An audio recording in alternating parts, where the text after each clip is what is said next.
2017 at 6:35 p.m. in the Board of Selectmen's meeting room in the Henry Woods Building, 40 West Street, Barre, Massachusetts, on the following poll petition. Adams Road, National Grid to install 6 poles, 2 brush brace line extension to serve 1 house.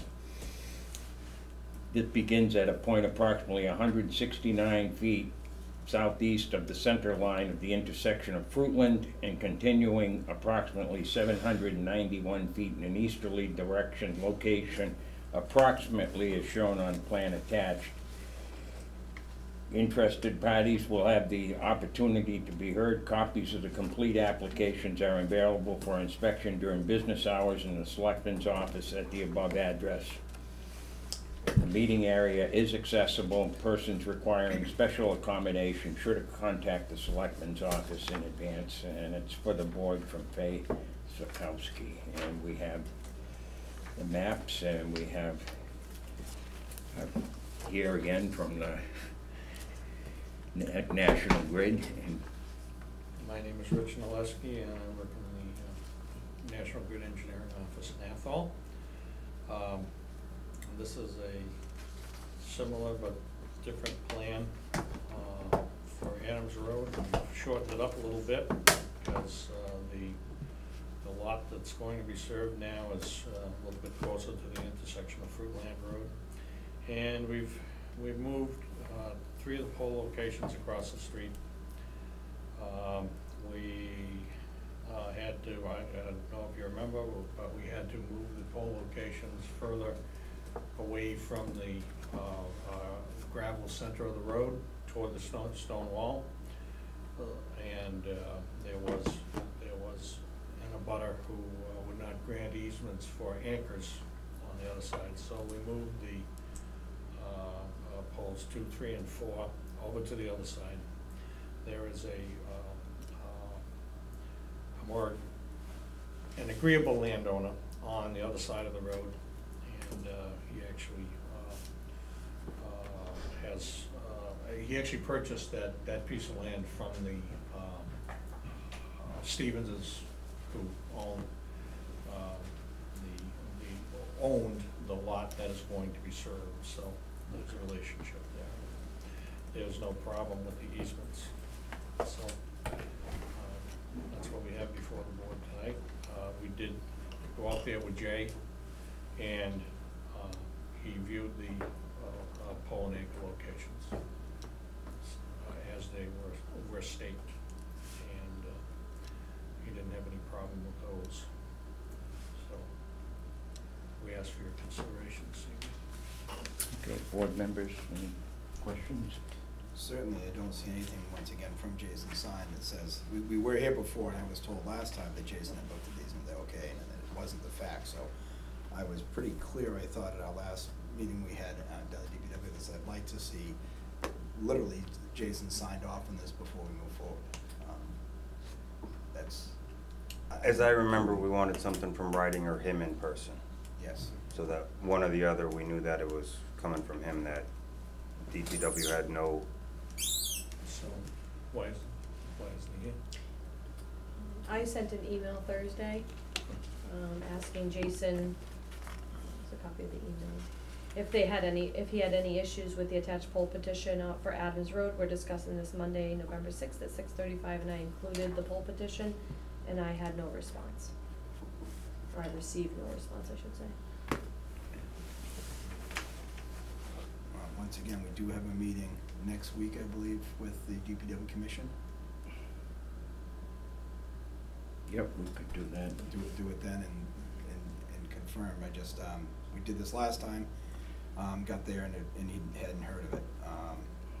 Obviously he knows about this is going on, but I don't like that we haven't got something back from him signed.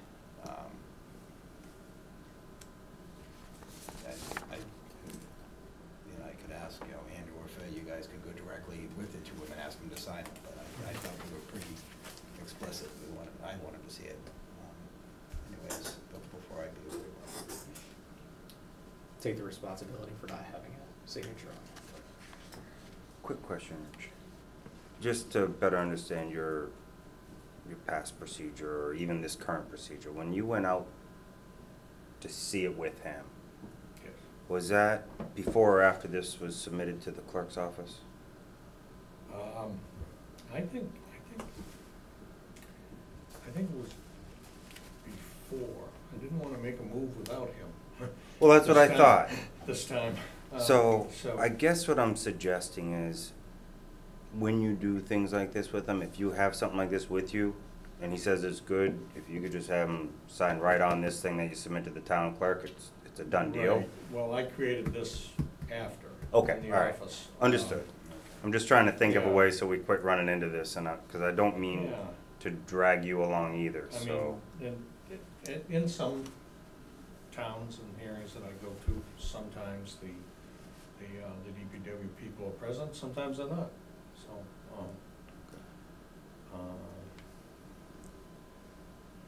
I mean, I thought I took care of it by meeting him at the site and spending some time there looking. I wanted to be sure he could see all the stake locations.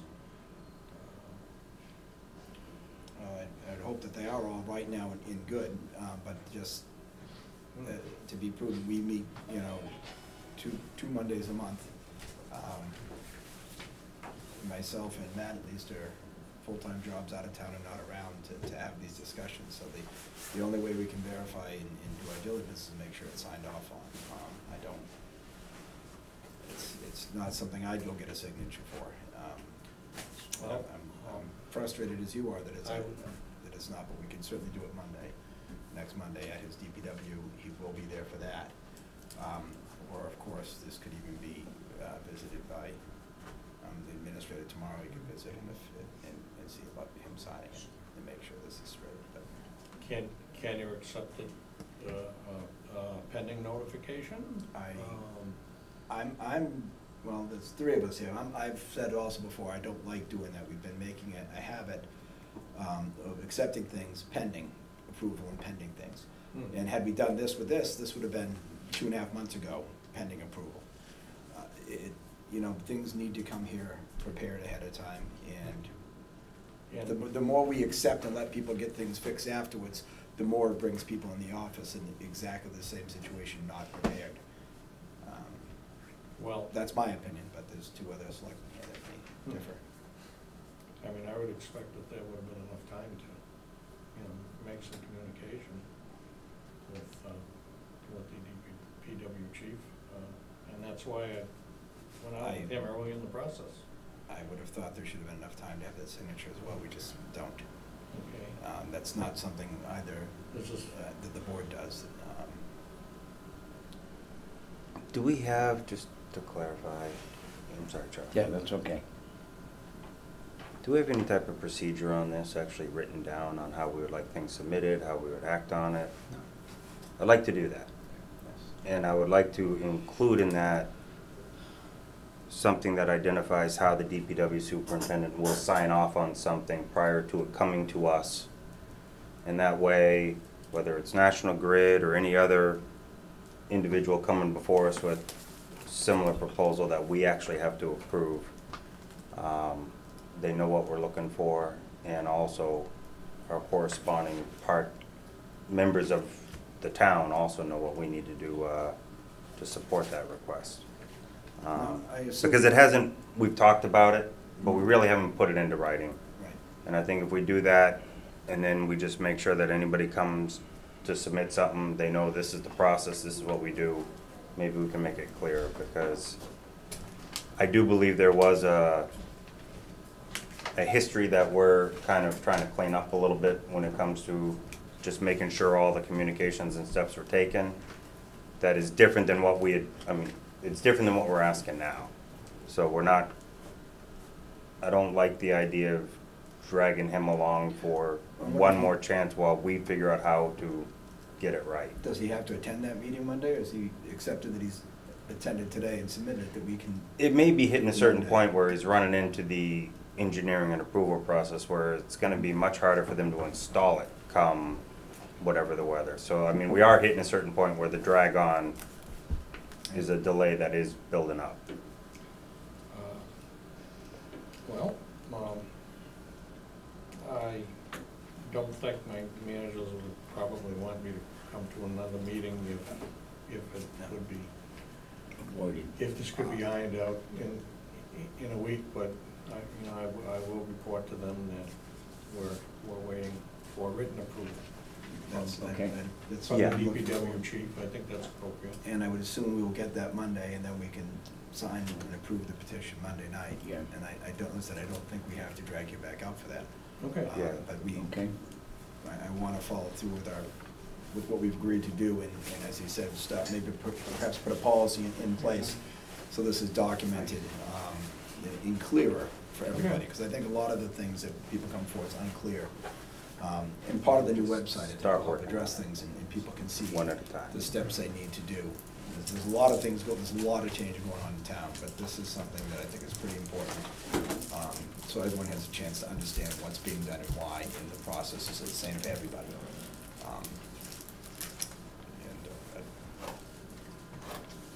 Okay. okay. And, Okay.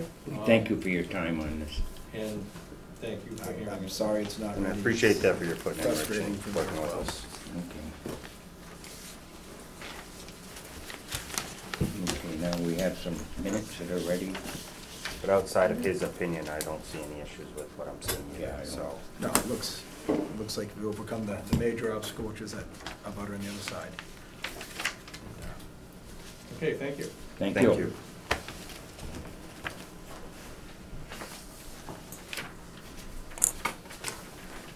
Okay, we have minutes to approve from meeting of Wednesday, May 17th, and Looks like June 12th. Monday, June 12th, 2017, and October 16th. Okay. What is the pleasure of the board? I'll make a motion that we approve the minutes for May 17th, 2017, June 12th, 2017, and October 16th, 2017, as presented here. Okay, do I have a second? I'm gonna send you that here.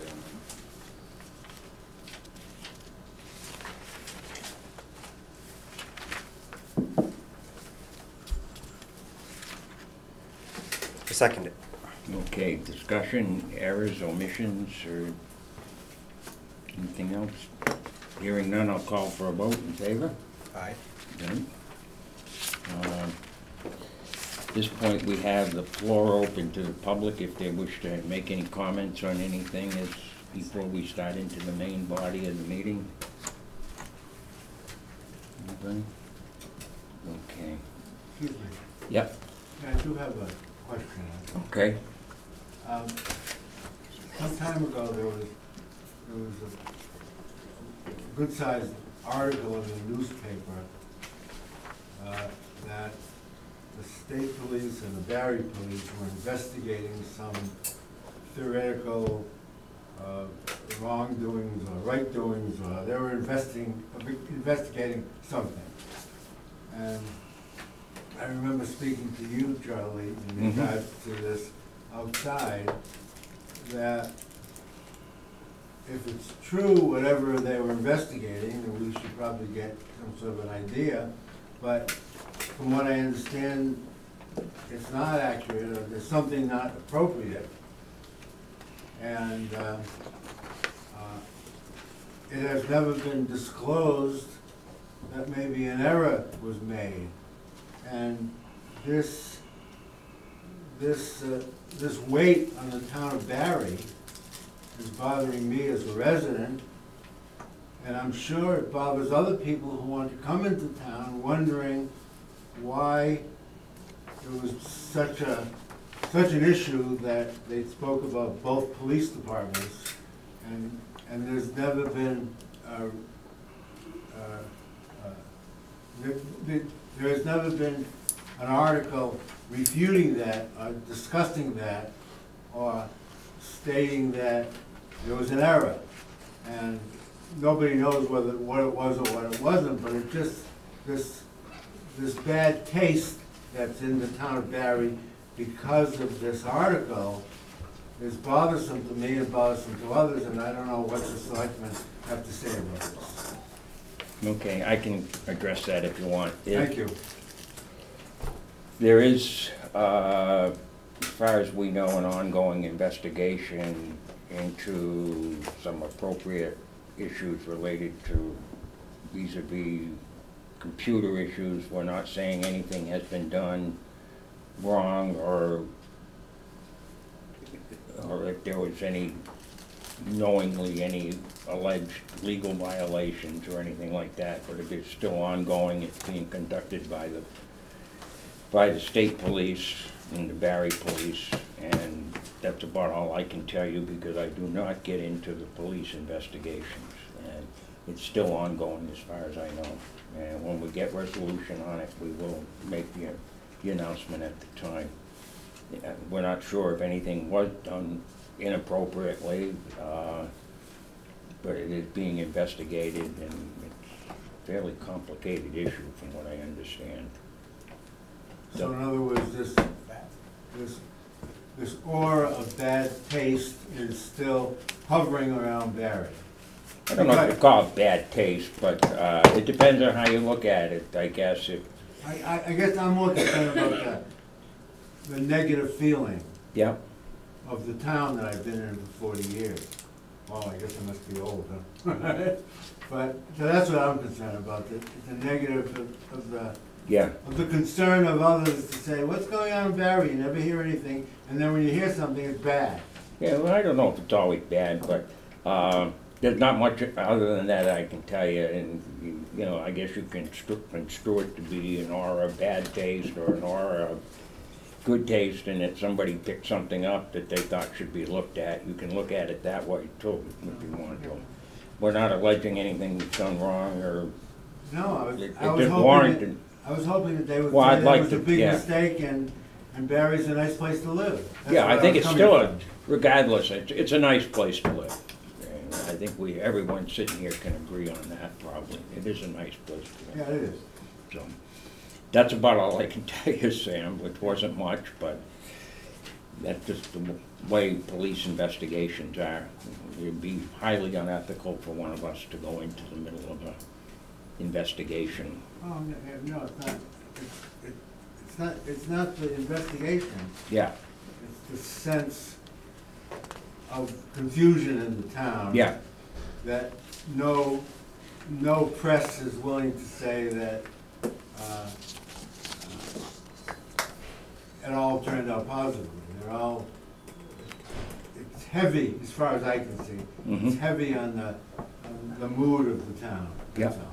But I'm not expecting you to respond as to what it was or what it wasn't. I just would like to open this up to find out what is going on. And from what you Mhm. tell me, some sort of unknown investigation that we know nothing about. right, okay. Huh? Yep. Good response. It's incomplete. The investigation's not over, and when that's the case, the police don't tell you anything. Or us. We have no further. Well, that's what I I mean. mean, You yeah. meaning, Yeah. they don't tell. So Us that's, collectively. that's what I understand. I have not been given anything different. Confident when it's concluded, we will all know. Yep. Okay. Is there anything else? Okay, hearing none, we'll move into old business. One thing that I had asked to be placed on the agenda, and I brought it up earlier in the calendar year, was the town's 250th anniversary in 2024. And I didn't know if the committee, the board had any time to think about this and what you wanted to do. Traditionally, we set up in the past, the town has set up a committee and we asked them to take a look at the possible options we have related to a celebration. There's a lot of planning that goes into this because there's a lot more than just a parade. And not that far down the road, so I don't know what the pleasures of the board is, if you want to just keep it held, or you want to move forward on this, or... I'd love to see an all-out fest down the fairgrounds again, like we used to do.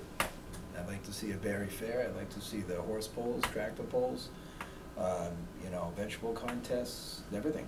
Mm-hmm. You see it all down there again, get some vendors out there and get stuff for the kids to do, and I'd really like to have a good day of it.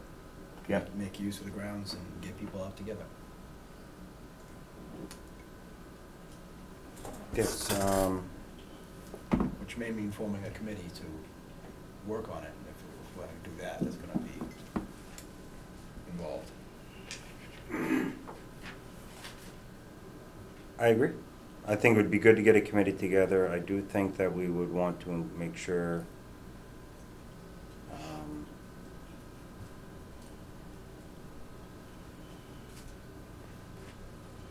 not sure how much they need to be a part of the committee, but the committee needs to know that they have to, from the early get-go, involve them would be our public safety. So the whole figuring out how to deal with streets and other things, kind of like what we did with the Halloween event. Yeah. But this, I do think, could be as big, if not bigger. So it may actually take a little more pre-planning with some of those departments.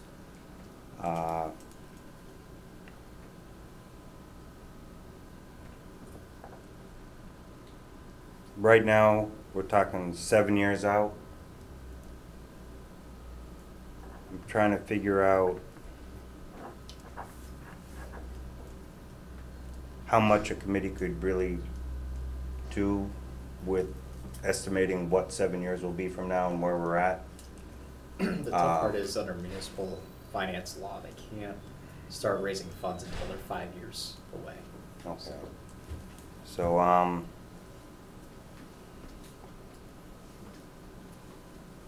First 2 years would basically be create the agenda, figure out what to do, figure out how they're gonna raise funds.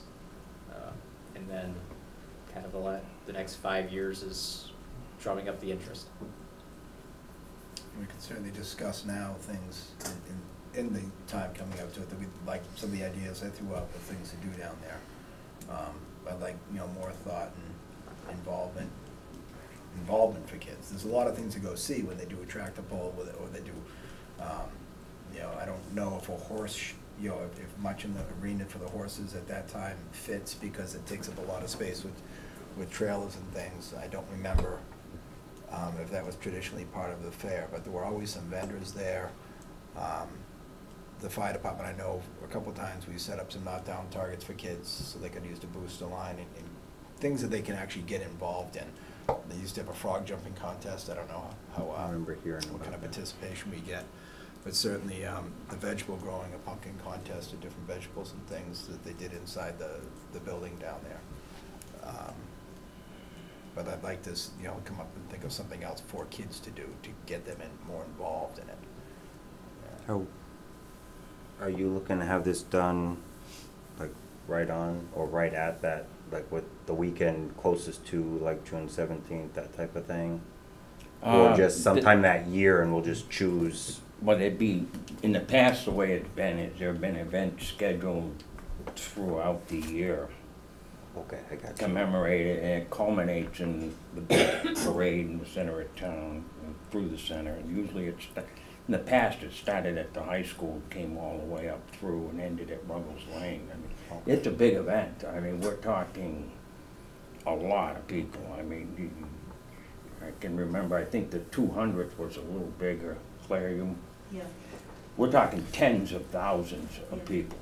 Yeah. I mean, It's big. you have no idea how many people. It's just incredible, the number.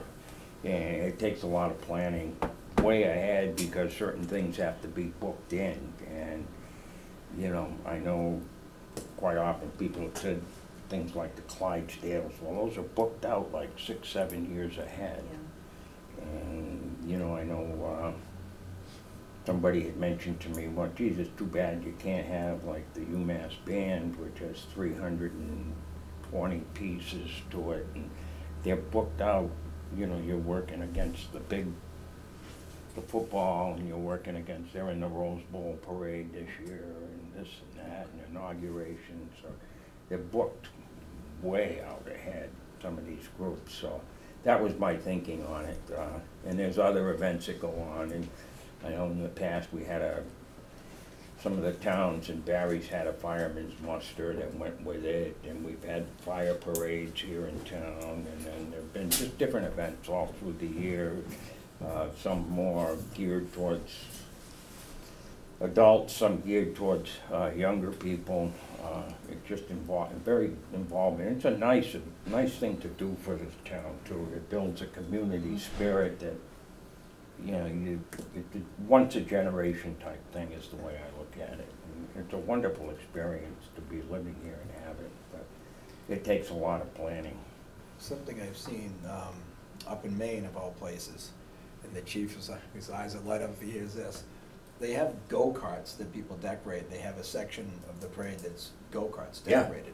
And different places put on I'm sure Higgins have no problem putting a go-kart out there. But they decorate them, and they do some, I think the Lions Club up there does it, and they have like 8 of them, and they do patterns and drive around little Yeah. shows. Yeah, But there's there's one- enough time to think about it if we wanted to do some sort of thing where the communities could put a vehicle in like a float or do a go-kart in it and do a little go-kart parade as part of it.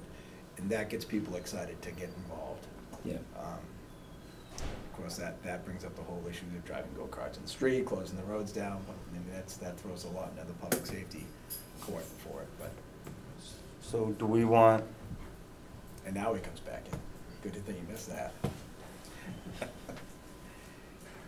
do we wanna write up a charge? Something I that thought comes about up that, with- Come yeah. up with ideas, come up with like a draft schedule or what, you know, just skeletal type concept here and just say, Your best Build bet is off to it. probably appoint the committee and then have them kind of be the point. And I would say kind of like the individual boards of selectmen might want to go to their meetings and kind of pitch the ideas, Yeah, that was my thought. rather than the board of selectmen kind of telling them what to do. oh yeah, So- no, Yeah. I meant more just to have a charge Yeah. that they have something to stand on saying, yes, I was actually asked to do this for the town. Yep. Very generic, I don't know what, 4 lines, like, Yeah. do this and don't hurt anybody doing it, otherwise we don't agree that you were ever in the room. So maybe we should draft that and put it out. I don't know what size of a committee you think this should be. Is this like a 9-member committee where you can get more outreach from them, or is 9 members now make it so convoluted you don't get anything done because you're always, I think there's gonna be Too a hard. lot of tasks, so we might need a decent-sized committee so people can, you know, assign tasks and work on Yeah, things. that's what I see too. Nine's probably a good number. Yeah, and I think you know, it'll kind of take its own course, but as I recall, you know, we've looked at it, you have like certain aspects of it are historical, and you look at different things that happened in the town over the 200 and whatever years, and, you know, you have certain things that were landmark, things that affected the country, you know, like Shays Rebellion and reenactments and different things like that, and then you have the arts, and then you have this, and there's all kinds of stuff going on. it's almost a whole bunch of different niches that all work together. That's right. And the And- schools, The committee may be something we wanna really try to choose carefully, and perhaps think about who we might want on and invite Yep. some people to join that committee, to try to get input from in different aspects. yes, Claire? I would recommend Lucy Allen. Excuse me? I would recommend Lucy Allen, Yeah. Oh, I think we have, you know, yeah, because she's like a historian for the town. And that's what I mean, we need to reach Yeah. out to people that You we need- like in the committee and ask them, Yeah. rather than just say we wanna form a committee and look for volunteers. Yeah. We should invite people to join that we would really like to be involved. It's a commitment for long-term. yeah, and it's long-term. And, you know, we had things going on with the different churches as they came in, and certain festivities at the different churches in town before.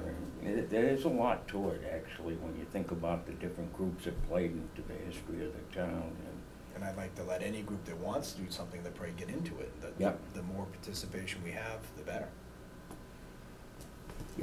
I agree. I think something like this also would be worth, once again, reaching out to the business community of Barry, or even individuals within that community that have, I mean, we all know the experience that the Stevens Farms had with big events, so they have something to bring to the table, whether they want to or not. I mean, they also got a lot of their own personal responsibilities, so I don't know how much they can give or would give, but these are just different. So I agree, we could make a request, see if you'd like to be a part of it, see what role you want to do, and then, you know, it starts out slow and then builds up fast. So It'll like build you're up. saying, and the first year it'll be like, oh, we met 3 times, and all of a sudden it's like we're Yeah. running out of time. That's So- exactly, yeah, that's the way it works.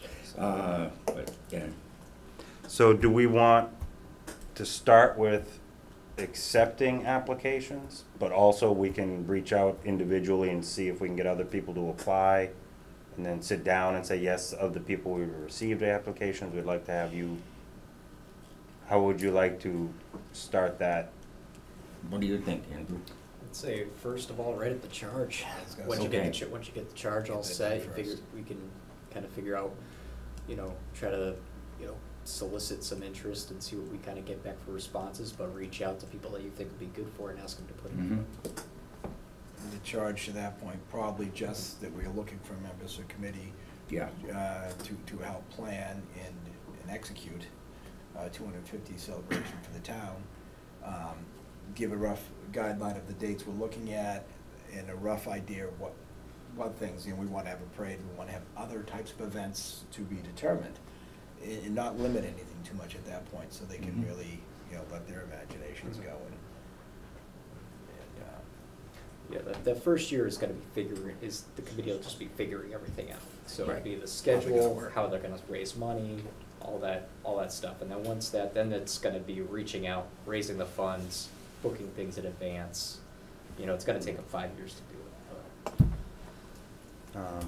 So Especially some of the that ones- would kind of be the charge is a 9-member committee, develop and, how do you really want to word that? So you Like, develop a schedule of events for the commemoration of the 250th anniversary. To To include a parade, a celebration, and events throughout the year, so, you know, yeah. to basically commemorate And- the and 250th anniversary. to include we fundraising. want to try to have the charge To written up, include say cost like, estimating and fundraising. yeah, You know, we're looking for members that might actually be able to contribute. This is what it might cost you to do. Right. And this yeah, will- and there's, you know, it may not be as bad as you think, because as I recall before, we got, you know, historical grants from this, different groups, would put them out, you know, state agencies and other nonprofits have things that are going on with this. There's quite a bit to research on it, so I was thinking maybe have the charge prepared. I think the average cost is usually around $80,000 to $100,000 to put on this type of event, even just the parade itself, because of the amount of, you know, there's fees, you know, each kind of outside group that comes in, they need some sort of compensation to actually come in I gotcha. to march in it, like the, You know, if it's UMass just Band. traveling Clydesdale, expense or UMass something. band, they're not just gonna come and go, oh, you're having a parade, we're gonna show up. Yeah, So- I don't know how they handle it. So, Okay. Do we want to ask the town administrator if he'd be willing to draft that charge, or Yeah, do maybe. one of us want to draft it up and just see if it works? Go ahead. Yeah, I'll draft something up, I'll email it to you guys, we talk about it Yeah, at the next meeting. okay. Okay. Okay, thank you.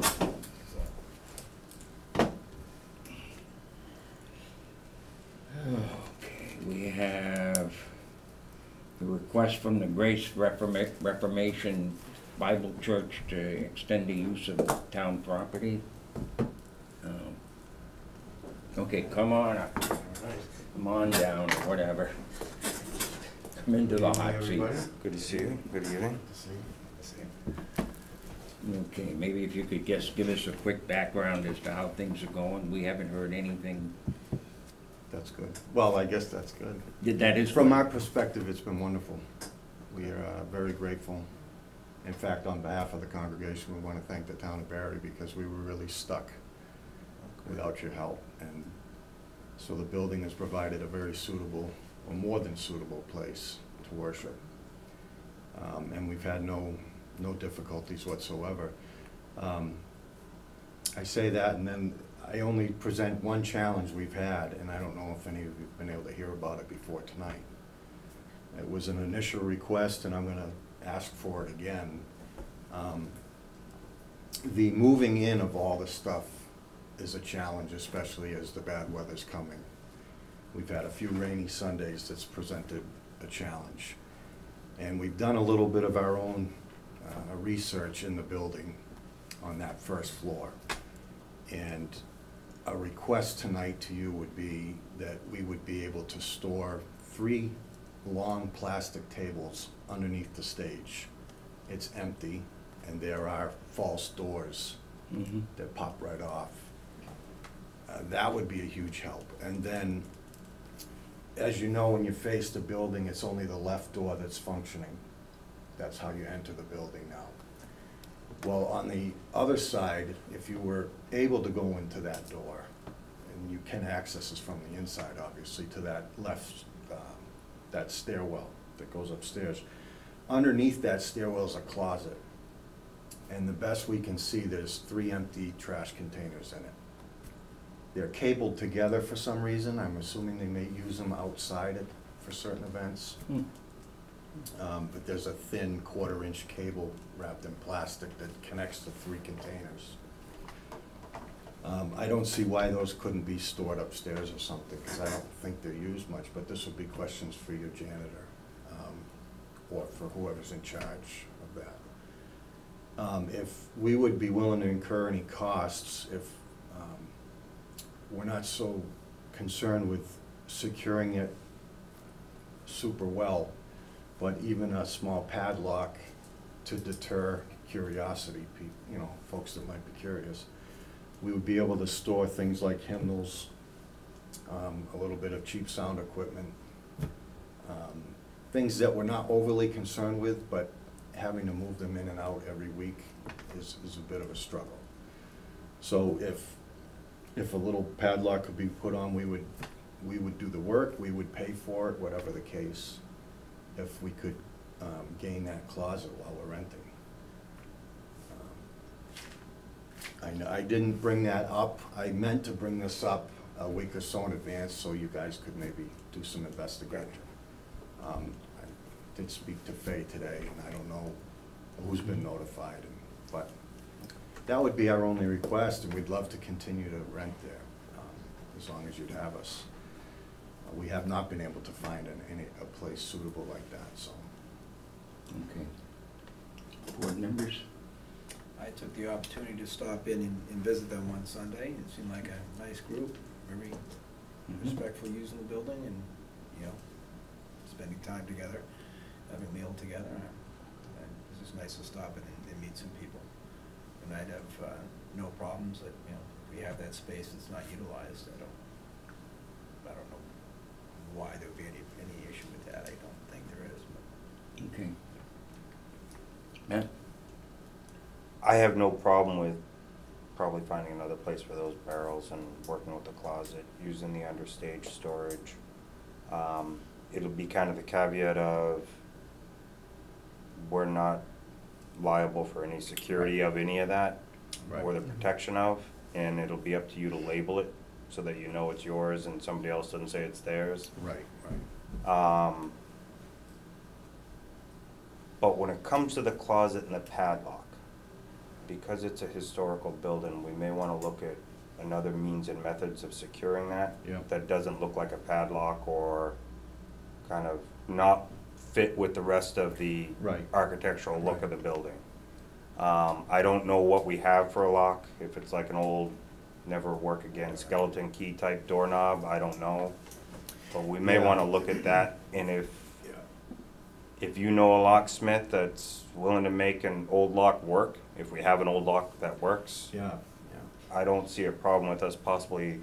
I'm not sure if there's even a lock on that door. See, I'm not sure either. Andrew was down there today. Yeah, I took a swing in real quick just to take a look to see what it looked like, but yeah, it's just kind of like a bare knob Yeah. handle with no lock on it, so we might be hard pressed to try to refit it without just, you know, basically putting a padlock or something on it, or maybe just a, The old type of hardware is still available. It is. So it may be, if. It might be if better something's to done, it might be able to get something that's more Put a fitting. cabinet in there that you can lock separately inside it, That's a good idea. and then we just put it behind the door and we don't see the cabinet. Sure. Yeah, we're willing to look, you know, work with however we need to with you guys. I'm just thinking the door that the public uses now to get in the building, that staircase is where the janitor has a closet on that side underneath. I Mhm. believe there's just a cheap clasp and padlock on that one.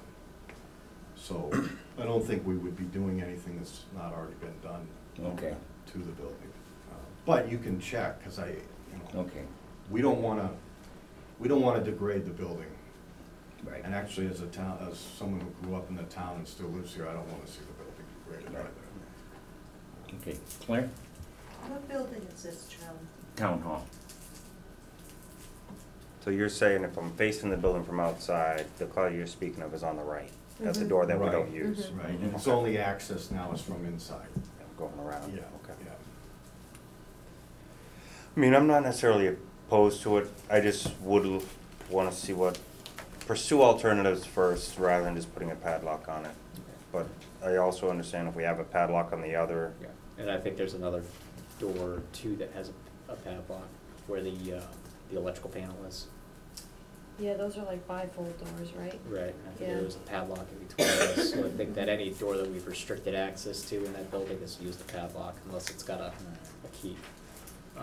then I guess I just Maybe we keep can it to a touch base with- surface mount thing, so we can always just patch a screw hole. We can touch base with Keola and see maybe if they could swap out the handle with a locking handle with the master key. Yeah, the only concern I have with that is then, you know how the key system works? Right. If we gave him a key, like a town hall key with that door key, well, every town hall key would have to be different for the other groups then. You know what I mean? Yeah. I Maybe mean, secondary, I'm just thinking of secondary. yeah, we can work on something, Yeah, we'll try to let's see what figure we can work something out. out, Yeah, okay? Yeah, that's fine. I mean, I didn't bring this up because I'm pretty sure I know where you stand on this, but upstairs, there are closets already with padlocks on them. Yeah, I know. But I don't think it was my understanding you didn't want anybody going up and down those stairs. But we'd be more than willing to put the stuff up in one of those empty closets. And just have a couple designated people bringing the stuff down. Let's see what we can work out here, and if we can't, then we'll go to that'll be the next thing, okay? Okay. I'm sure we can figure something out. I would think Yeah. we should be able to do something that looks reasonable, Okay. especially if it's already done in other doors. But I'd like to try to see if we can get a lock set instead of just a non-locking set for Yes. us, which may be very simple. Maybe. Yeah. Didn't have a lot of time to research this, it was just a quick Right. investigation today, so. Mhm. Minor Yeah, issue. we'll work on it, Yeah. All right. we'll touch Sounds good. base. Very good. Okay. Okay? Oh, Thank you. so, the other part of this is, when you guys originally granted his Yep. town hall use, it was until this period of time. Yes. Yeah, the 15th, I think. Yep.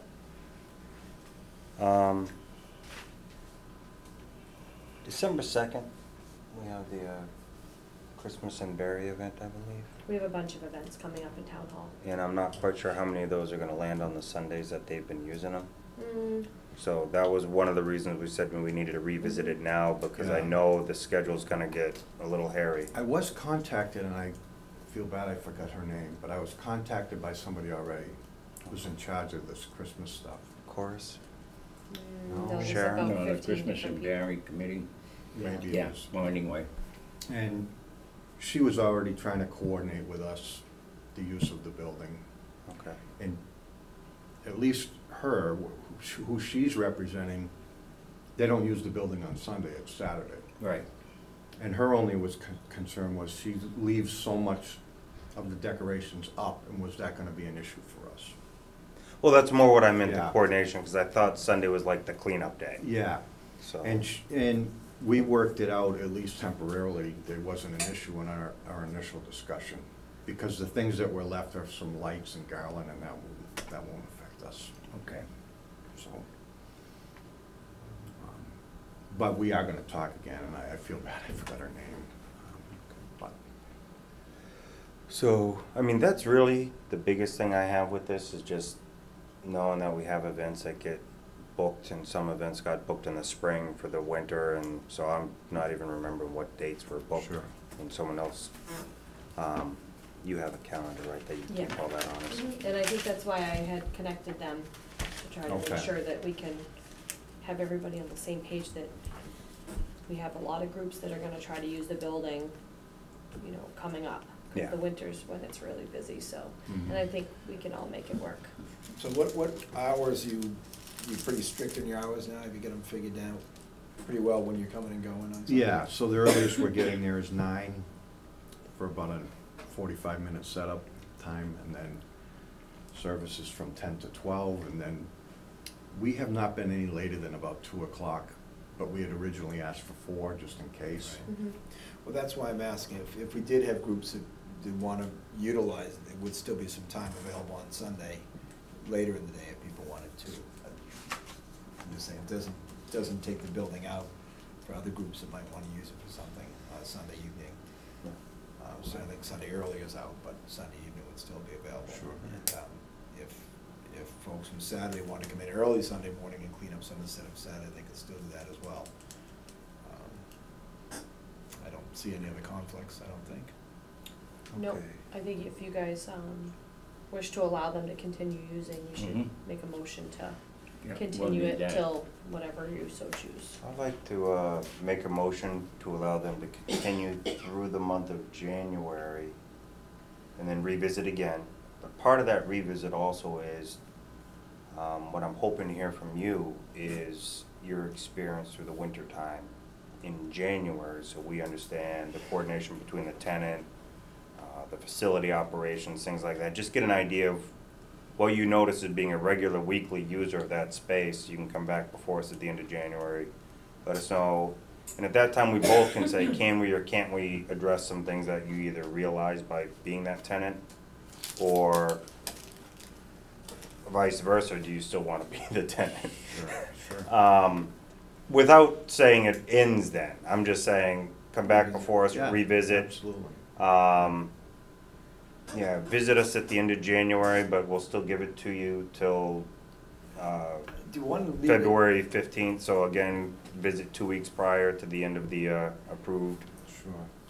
And then maybe just look at it quarterly, is what I'm thinking moving forward. Just kind of give it this revisit, because it's a hard building to really say, okay, you can have it for a year, and then realize other Yeah, no, things it's come right. before us, and we're like, we Right. put ourselves in a corner. Yeah. It sounds very reasonable. Yeah. And plus, we could also visit, we said we haven't asked you for any donations yet, but we chance to visit what happens with fuel oil and see if there is any cost change. I'm sure it'd be trivial if there is, but at that point, we might say, okay, something towards the heat bill. I don't know, we'll have a Well- traditional number what it costs and see if it does Right now, they're bump up. making $50 Yeah. every week. Every use, they're leaving a check, which, thank you, I get them every week. I didn't expect that, well, then I will take that away then, that's more than I expected at this point, thank you.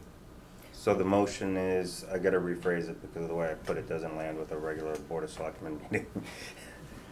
The motion is to revisit the board the first meeting in February, yet you have the rest of the February to continue to use the space, and that gives us time to meet, and if things don't work out, you've got a month to find a new location if for some reason it comes up that way.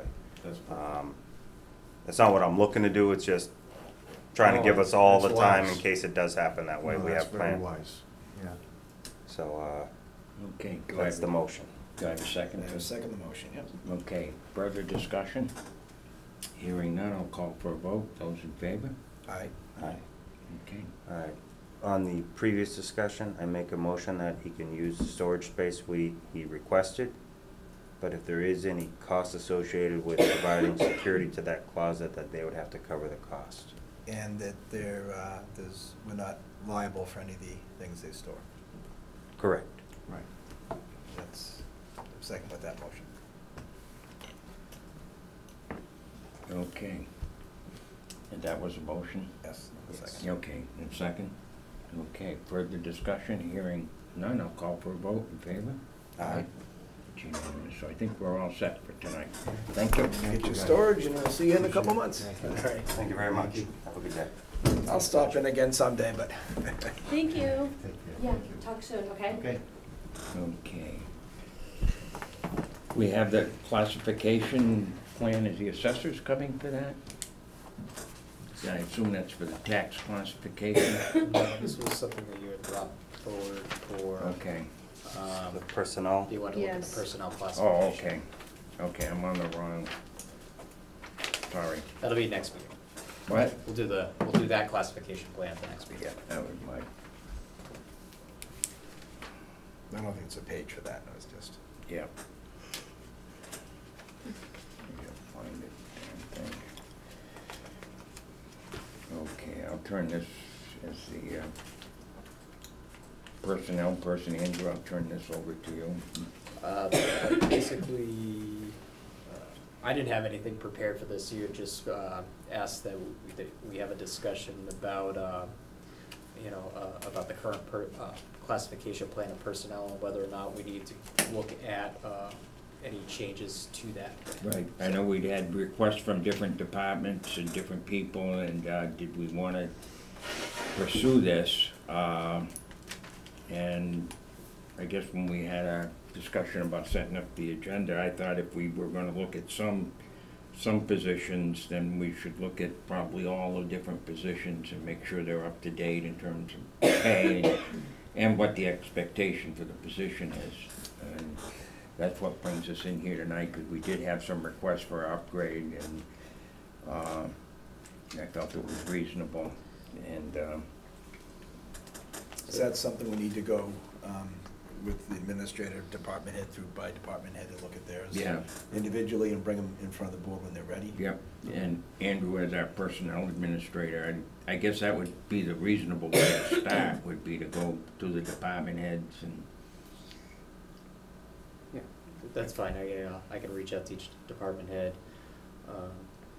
try to get a sense of how they will, if they think that changes need to be made, try to get a full thing together and then present it to the board. Mhm. Right, so you get their input on their positions and the duties to those positions, make sure they kind of line up.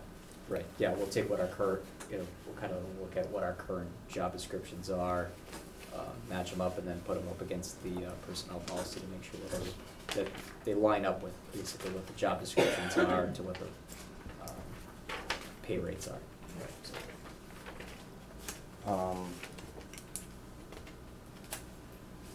Could you also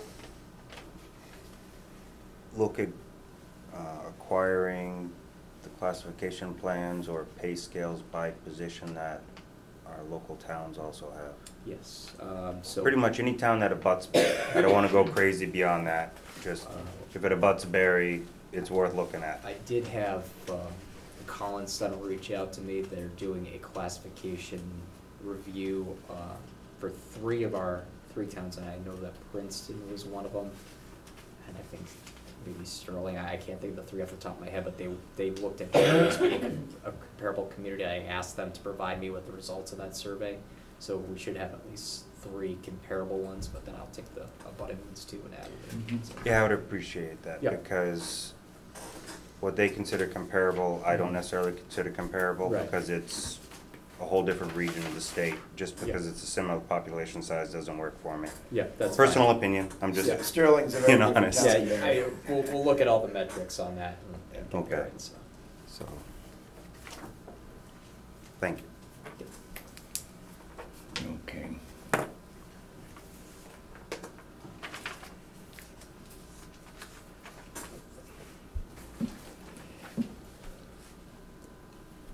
Okay, we have the fire inspector's position, which is in our packet for tonight. So this is the fire inspector, basically the job description that the chief and I had come up with. Basically, we have appointed an individual to this position, and we're just looking for the board to review and approve the job description as presented.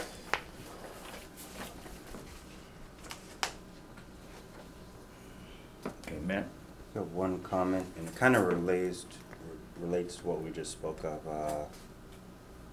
Where would this fire inspector fall into a classification plan? Right now, it looks like he's either the fire chief or an on-call firefighter, and there's no in between. And so I think it may either need to propose to land in a separate line item on the classification plan. Right. Or be identified on this like we do on some of the other job descriptions in the top right where it says What their this classification is. employee falls into this classification category. Okay. Yeah, this is only the second full-time position within the fire department. And obviously one that falls underneath the fire chief, so I think it would be one that would be its own separate pay scale, but we'll review that and I'll integrate it in, bring comment for the next meeting. That'd be great. Did he have a recommendation on pay scale?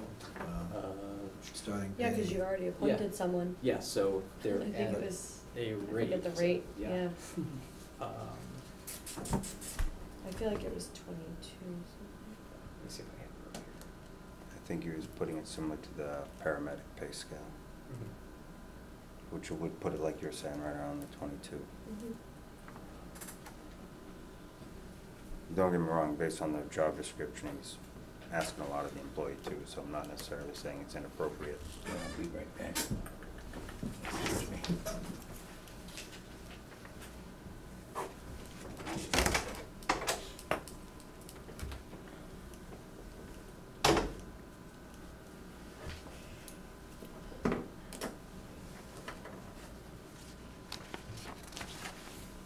My initial review, though, generally of the actual description, I had no comment. I thought it was pretty thorough.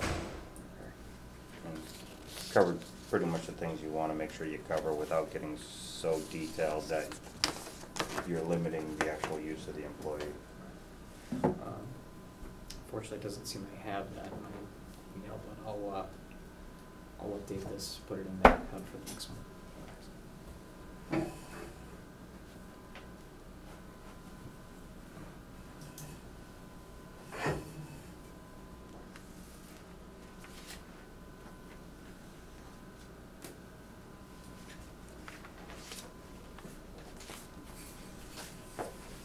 Certainly looks pretty thorough.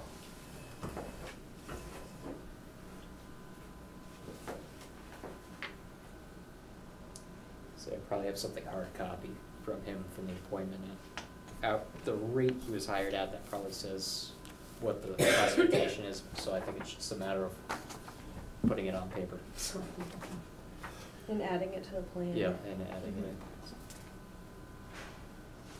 in.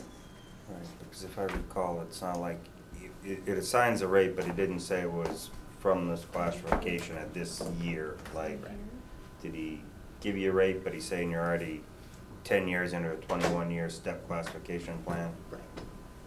So, probably should just define it. Yeah. That's all I mean. Oh, it's right here, $23. Yeah. It was in the minutes that we just Oh, approved. okay. So we'll look at where that is on the pay rate. Yeah, certainly the qualifications for this aren't any basic qualification for anyone in town, you know. It seems very comparable to the deputy police chief versus what he's asking the fire inspector based on the qualifications he's written Yes. is pretty much do almost anything the fire chief can do if he needs you to. Not to that level, but Right, he's got a lot less still command very structure broad. training, but he's got the basic and the EMT, the typical first responder firefighter, 2 certs. So it's gonna require certain years of experience and training to get to that point, so it's he gonna also be- wrote in there the teaching Yeah. fire for like doing the school things where you actually get the certificate from the fire academy saying you've been taught to teach at the, that's in here. Right. So I mean, you're asking a lot of education for the person to go with just knowledge and experience, so. He's done that, I think, for all the positions. Even when he elected, he appointed new lieutenants, officers and stuff. He made some pretty serious credentials for all of them. So it's a steady change in things, but there's plenty of qualified people that have done this much training, so it's good.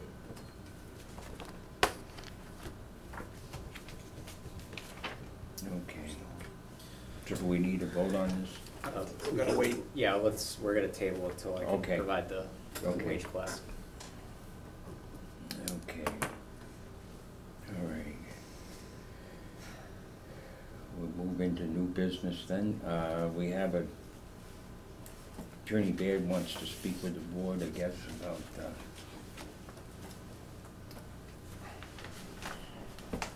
come on up, Chairman.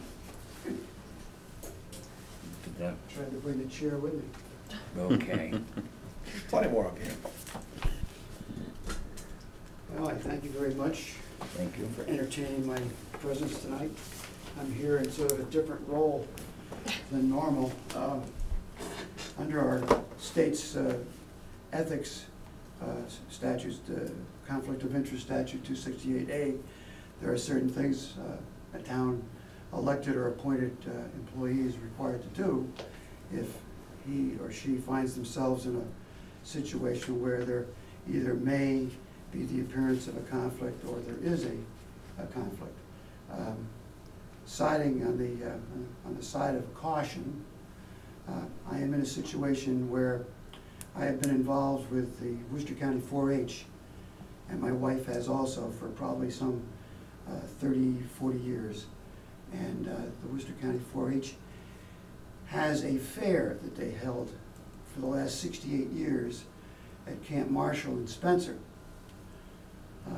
Due to some circumstances, they are seeking a new location.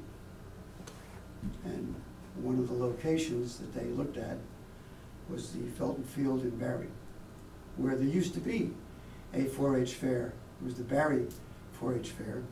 And history tells me that it also was quite an active fairground at one time with horse racing and all kinds of grandstands and things. In any event, their determination and their consideration has been to select the Felton Field site for future Worcester County 4-H fairs. There's been a discussion entered into with the Felton Field Commission, and they've reached a agreement to agree. And my role so far has been to try to stand back as far as I can from being a participant on behalf of the Worcester County 4-H Fair, but rather act in my role as town council for the town of Barry. As such, and in order, as I say, to cover my, shall we say, obligations to disclose, I have prepared and am signing and filing with the board, and I will be with the town clerk, a disclosure of a possible financial interest or appearance of possible conflict under section 23B3 of 268A. The appearance is because my wife and I are involved with the Worcester 4-H Fair. Neither one of us receives a penny for our involvement. I am on a advisory council. My wife is on the fair committee. She also happens to be the hall superintendent for the fair. And as such, we do not receive any money, just a lot of work.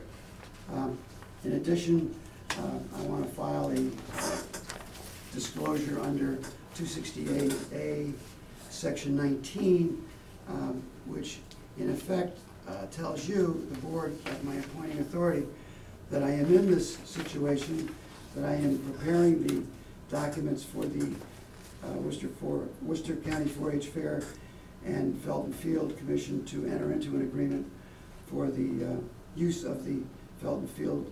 The agreement provides for initially a 3-year term with ability to add 5-year periods onto that. And am I asking your board's indulgence in determining on page 2 of that section 19 that in fact you find that my involvement is not such as to affect the integrity of my services or the municipality in my involvement with this. I've got the agreement ready. It's going to be presented to the Felton Field Commission tomorrow evening. A representative of the Worcester County 4-H Fair will be present at that meeting tomorrow night, and she is the appointed and employed agent from UMass that acts as an extension agent and other duties with regard to the Worcester County 4-H Fair. So it was probably a fortuitous evening to be here, hearing your consideration and anticipation of the 250th anniversary of the town. We are, if this proceeds with the fair being held at Felton Field, the Worcester County 4-H Fair is anticipating, hopefully, installing some temporary, some semi-permanent, and some permanent structures on the property. They're also hoping to do some interior work on the Patisi, Joe Patisi Hall, which is the white building. There is some cleanups that need to be done there. It's a big space. It's almost as big as the one that they had at Camp Marshall. It has some work that's been done on it by the Bluegrass group that has a activity there during the summer. It's been painted by them.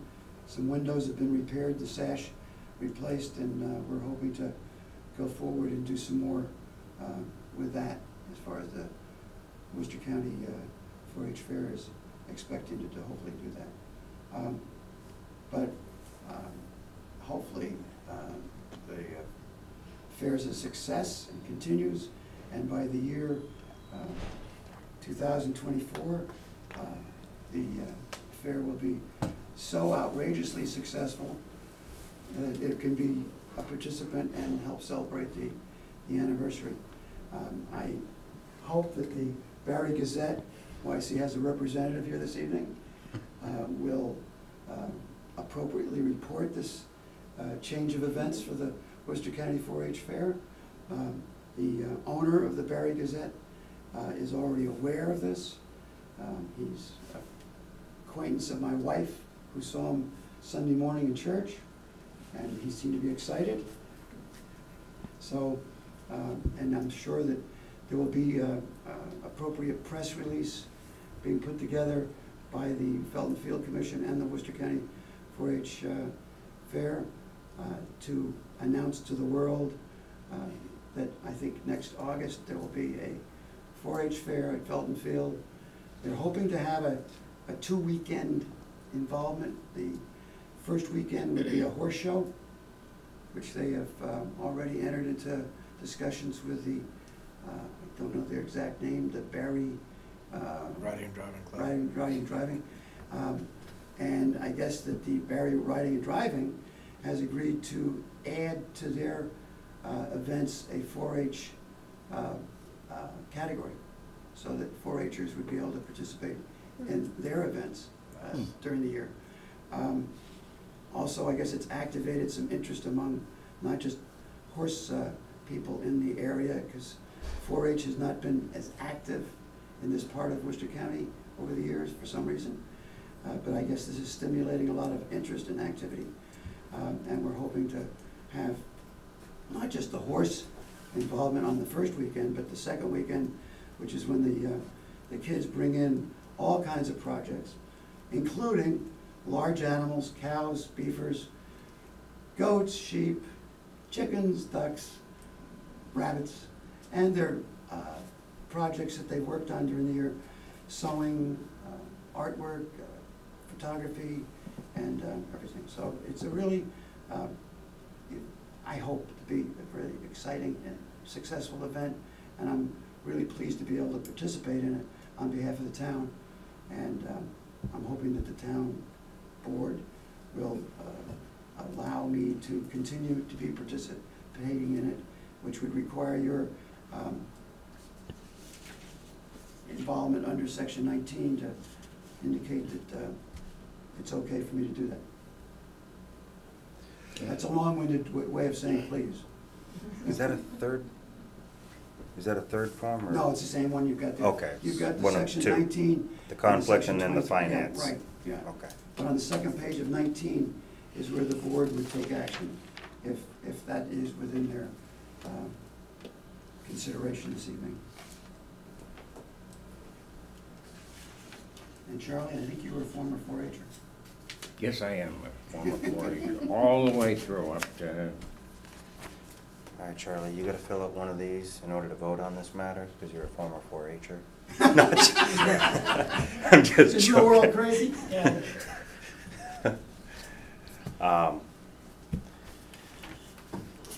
I make a motion to accept the disclosure and sign off that there's no, is this right? No Yeah, so reservations. yeah, that, As appointed official as required by GL General Law, Chapter 268A, Section 19, I have reviewed the particular matter and the financial interests identified above by a municipal employee. I have determined that the financial interest is not so substantial as to be deemed likely to affect the integrity of the services which the municipality may expect from the employee. I agree that that applies to Jim Baird in this case.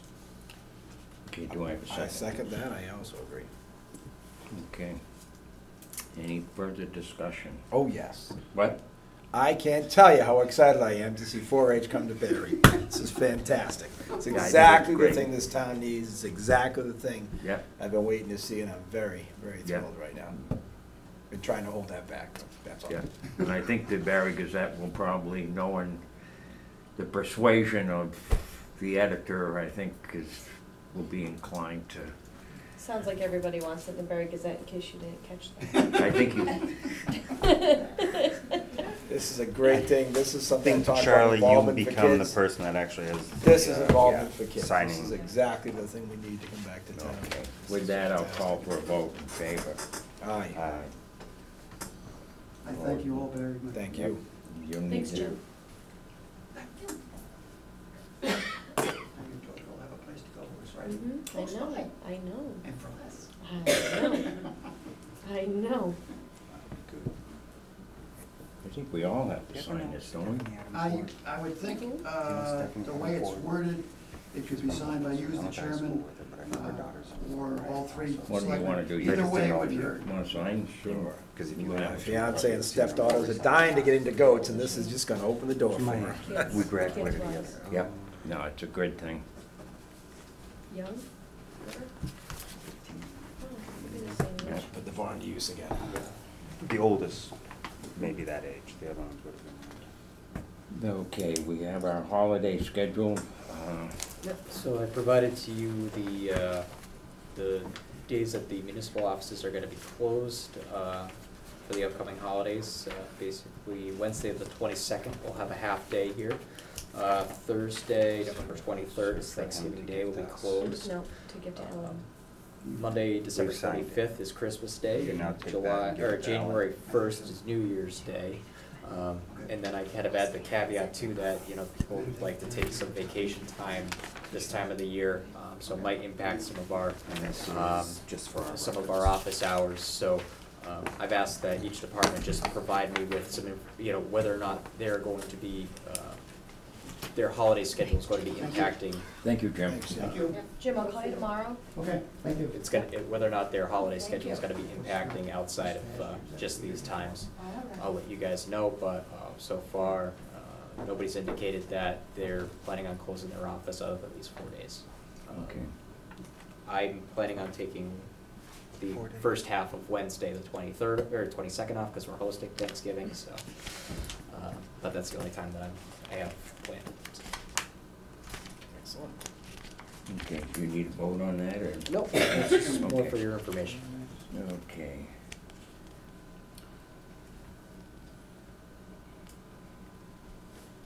Town administrator goals, you could, Yep. So, in accordance with my employment contract, after 90 days, the Board of Selectmen has to set goals for the next 12 months for the town administrator. I didn't come prepared with any goals for you guys, but I figured that this might just be an opportunity to kind of get the ball rolling, whether or not we want to be at the next meeting, an outside meeting, or you know, how you guys want to proceed with what are the the goal wishes setting. of the board on that?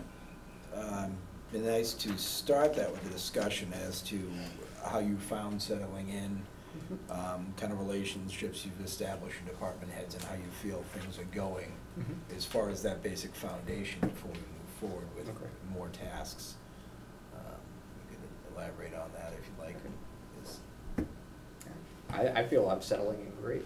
I think that we've made a lot of progress since I've started, especially with improving communications, with just getting everybody on the same page, with setting goals.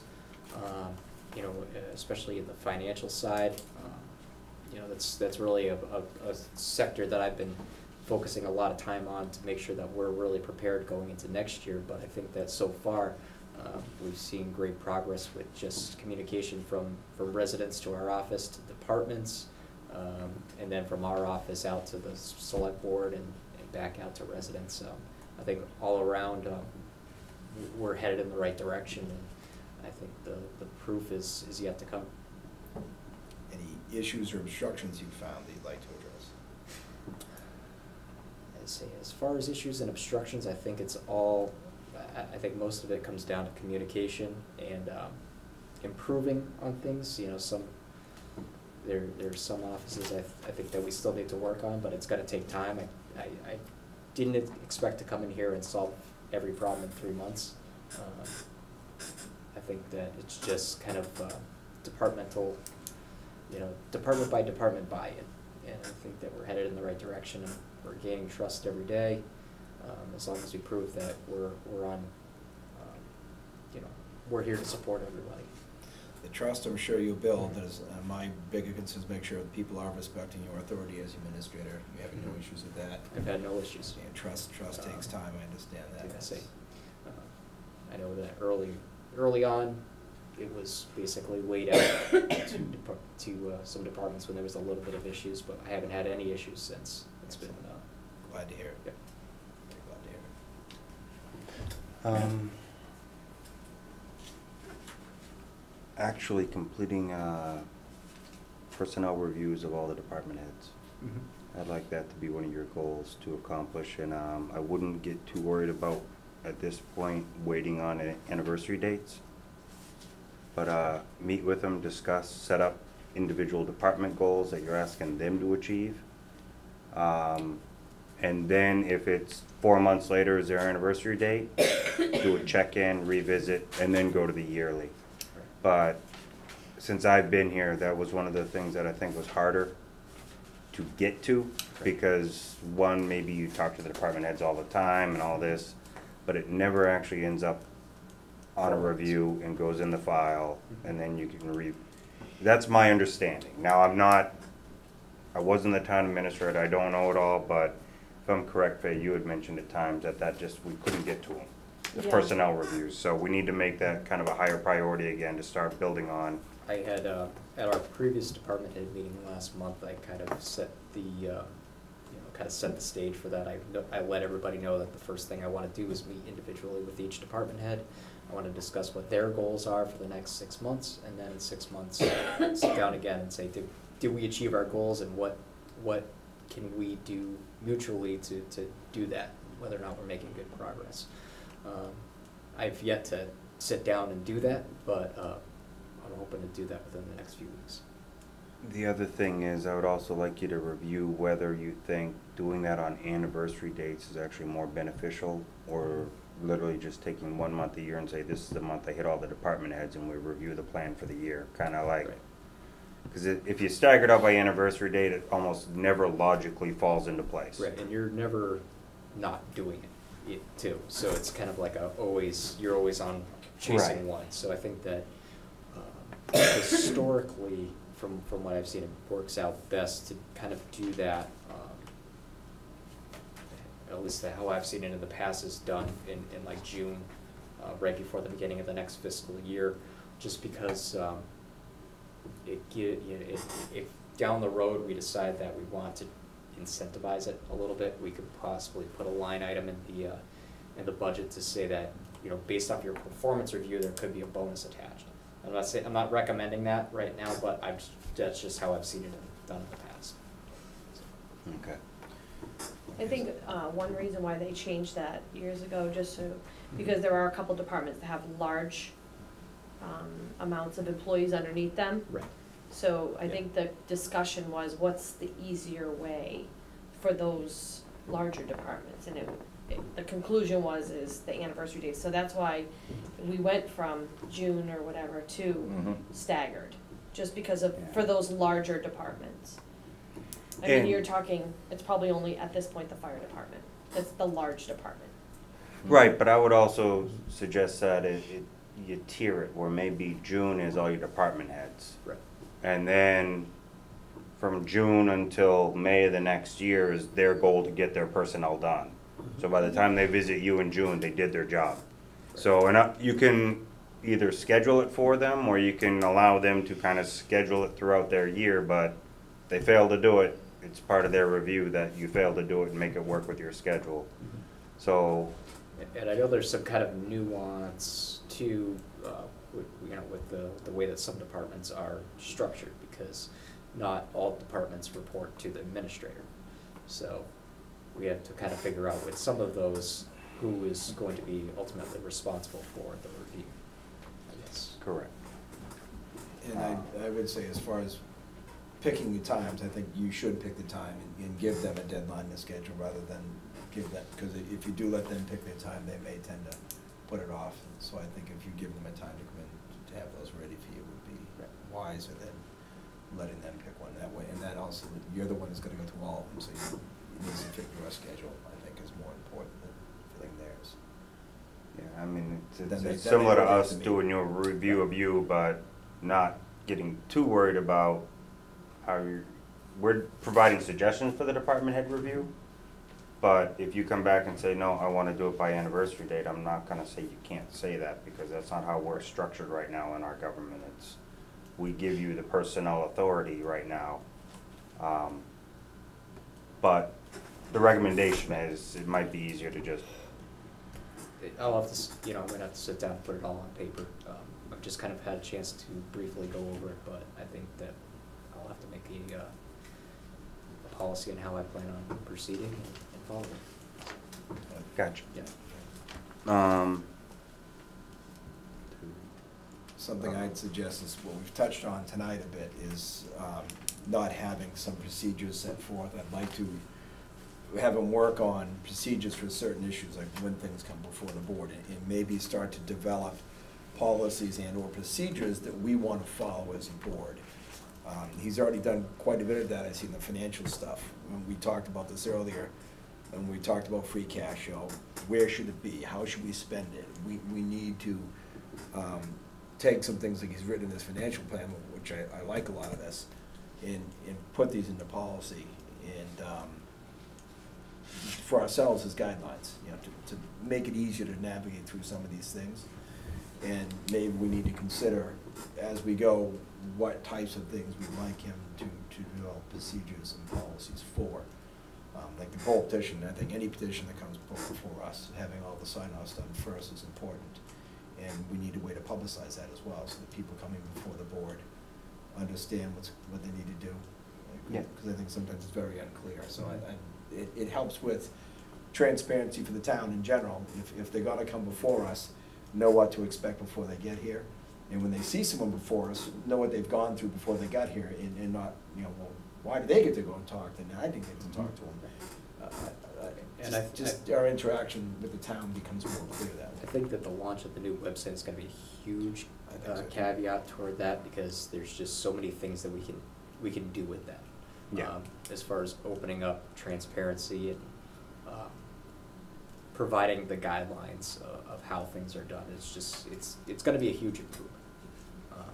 We've kind of already laid, I've spent a lot of time doing back-end development on it, so that way when we do launch, it should all be there. It's gonna be a huge upgrade. Mhm. Of course, something else I've always said, which I know that what we did tonight, is working on things in the common. The Halloween was great. I'm happy to see Felton Field get used. I'd still like to, if you two agree, develop some more events in the common. You know, something in the spring, maybe a flower and plant festival. Maybe we can get local farmers to get starter plants for people for the vegetable gardens, and do something in the spring when we do. I mean, this is still a huge farming community. As Charlie said before, it's more farmland than not. Give the farmers a chance to get involved and put something out there to sell to the public and interact with the public, and maybe, and this is just a thought for Spring Festival, and do something to do with giving people tips on home gardens and fertilizers and things. But I'd like to see, just in general, a task for him is to try to come up with other ideas of how to use the common and involve the people in the common. I mean, it's a beautiful common. To see it used in Halloween was fantastic. And to have it empty so often is really a shame. I got you. Okay. I got one thing. It started way back when. I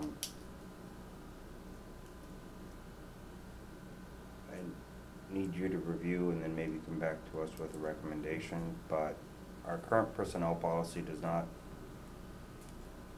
as written, give anybody paid lunch, but we're not enforcing that at all. I would like to at least revise the personnel policy to properly address how we want to accept it, so that we're not just ignoring something that's not being followed because we just think it's too difficult of a discussion to have. Right now, my personal thought is it's not being followed and it's not correct. And I really don't appreciate anybody that's not following that personnel policy, despite however it was allowed to occur before without actually being enforced appropriately. But that doesn't mean it can't be corrected or revised.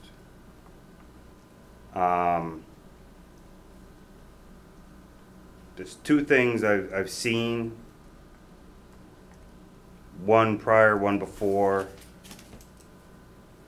one after, I should say, me actually really getting into it, is if you're going to take a paid lunch, you got to stay at your desk.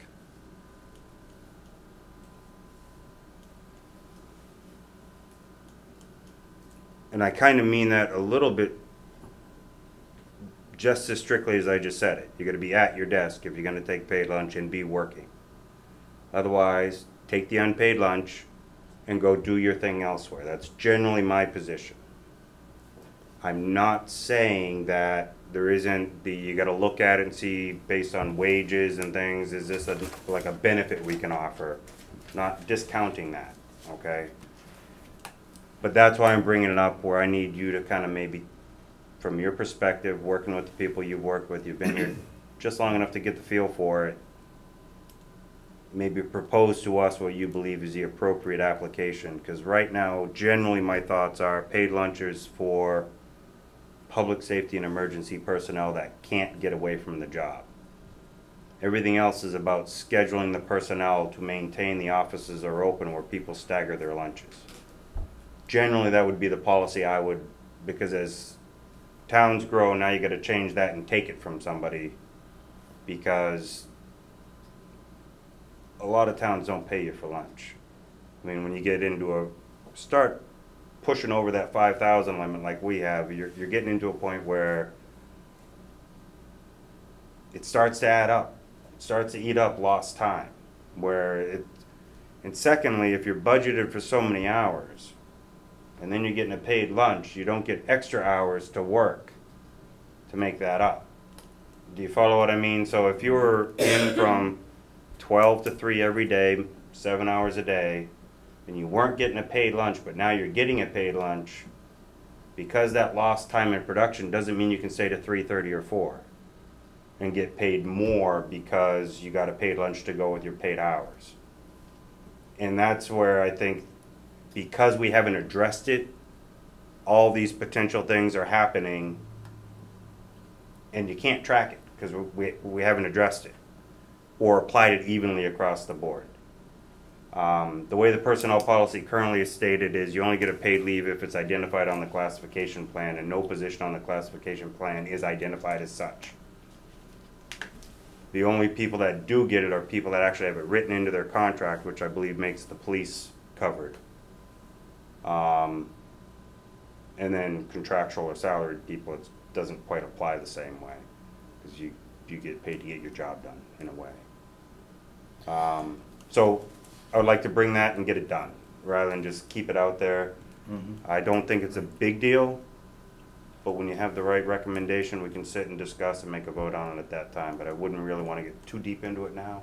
I just wanted to explain my history coming to it and why I think it would be a good idea to be done with it. I agree. If we have policies, they need to be applied equally to everybody.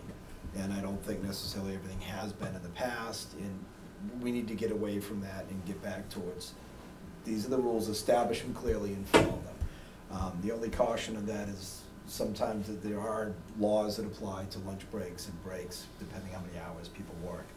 I'm sure you can reference that. Just make sure, like if somebody's working an 8-hour day, they have to have a half-hour lunch. It doesn't say they have to Well, be paid or not, just they have to have half hour off. You have to offer them the half hour, right. Normally, traditionally, most places it's not paid. But allowing people, one thing I recall from my college courses way back when in management was that when you allow people to work through and not take that half-hour break, you're really pushing the legality of, did you really offer it, didn't you, are they expected to work or not? I got you. You've got to be very clear about it, and if it's supposed to be a lunch break, they take that break. Because the state law is on the employee side of this, and it can be determined by someone that's looking into it that we didn't give it. We've made them feel they must work through their lunch.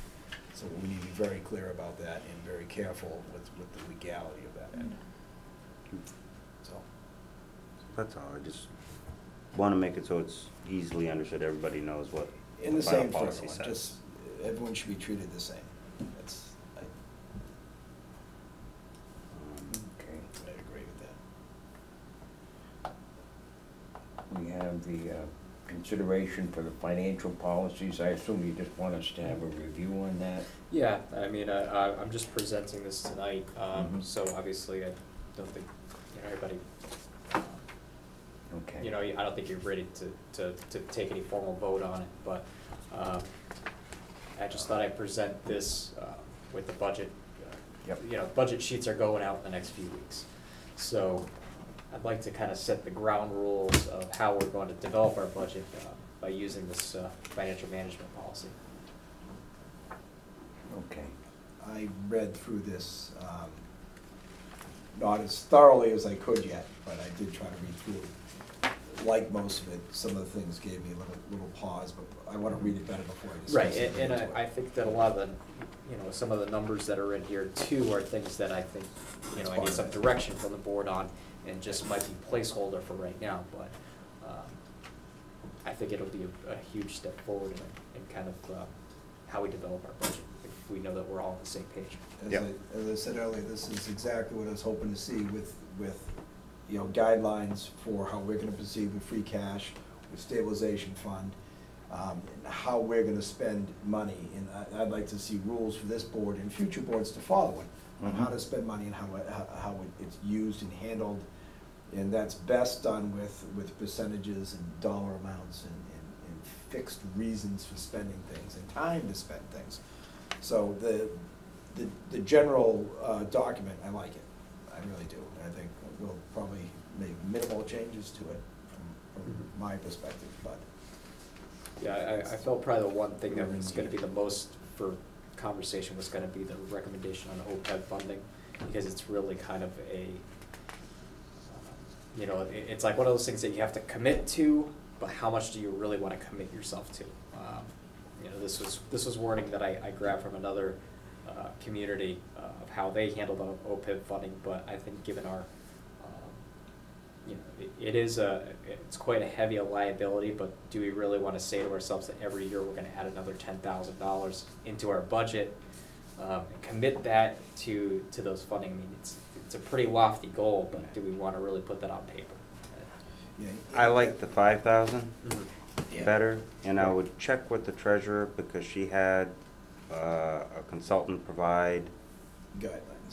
a plan with what we did at last town meeting. We put the 25,000 in was the original investment recommended. Yep. And then there was a per year that they said if you can do this, it should meet your needs. Right, so that's I think I'll have to get that, and if I can put that into the policy rather than just the blanket 10, I think would be best. Now, I'm just out of curiosity, when we're putting these funds into that account, as we explained at town meeting, we're going from one account to another, it's still our account. Is that an interest yielding account? It's supposed to have some yield. It's supposed to be an investment account Okay. Yeah. that's Just making safe investment, not, Right, it's basically protecting your liability, or your retire, I wanna say your I liability to the understand people what that it are was for, currently yeah. working, for Yeah. when they retire and what their post-employment benefits I are know going post, to be. right. So, So, yeah, but it's, yeah, so that way you're not just like, well, when they retire, we'll take it out of free, we'll take it out of I our think- operational fund. You're basically saying, we're taking that money now, we're putting it away, it's gonna make So it money, and doesn't then when bite they us in do the butt. retire, they get, Right, so it they doesn't get that hit us. one. but we covered it at annual meeting, and that was a big point of discussion, and Matt suggested the change, because we had originally put a lower dollar amount in just because we didn't have the free cash. I think we were in agreement that we wanted to at least keep up with the recommendation, with the recommended amounts. And, you know, if that's enough, we keep it at the recommended amounts, but I have no problem setting more aside if it doesn't help us, because like I said, it's still an account for us. But we'll still probably have to address that annually. You know, I think putting in the dollar amount of 10,000 or 5,000 is a good goal. But like we had done this year, when we didn't have free cash, that was gonna take the hit first, to make it later, so I don't want us to put it in stone, that we're definitely gonna put that much in. Yeah, and these OPEB numbers are, Yeah. it's such a liability on top of you that, a lot of communities just look at it and go, yeah, right, we're never gonna get there. And so it's the first thing that gets cut, like the state's just kind of looking at you like, okay, yeah, right, we're gonna take $2 million out of our $11 million budget and just put it toward money that we're never gonna see. So a lot of times it is something that, Putting some aside Yeah. But annually if is we- yeah. smarter than taking a big hit down the road when all that stuff does come due. I say, so we're not the only community that this is the first year that they ever made an investment in, so if we put it on paper, I think we're headed in the Well, right direction. the meeting Yeah. approved it, I think the town understood it and liked it, so. you're right. It points out that this is something to think about. I like anything we're doing to plan future instead of kind of flying by the seat of our pants. Nice to see a little pre-planning for everything. That's works much better by design than by happenstance. Okay. Okay, we I have, promise I will read it more thoroughly before we There's a discuss it lot. again, but And I'll get those I numbers from the did. treasurer. so much. I did go through it briefly, but. Okay, we have a letter to read. This is the one from John, okay. To the Town of Barry Board of Selectmen, this is dated November 1st. It is regret that I am writing to inform you of my decision to resign from my positions as member of the Common Committee, Public Safety Building Committee, Sewer Commissioner, Chairman of the DPW, and Chairman of the DPW Board effective November 17th, 2017. I am planning to attend the DPW Commission meeting on November 13th, 2017, and the Sewer Commission meeting on November 16th, 2017. It has been a pleasure being a part of these boards. I am so proud of all we have accomplished in the past 20 years, and I have no doubt that the boards will continue these successes in the future. If I can be of any assistance during this transition, please don't hesitate to ask, and it's signed by John D. Pilato, and I can only say that my experience in dealing with John over the years has just been wonderful, and he has done such a good job for the town.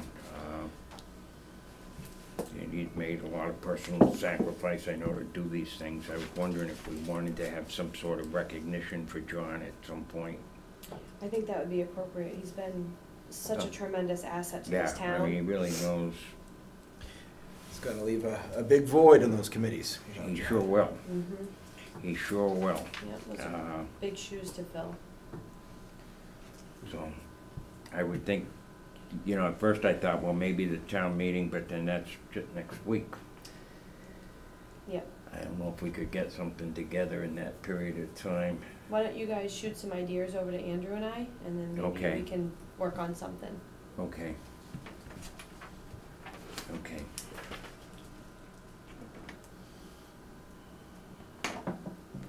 And we have a note here, a memo from the planning board.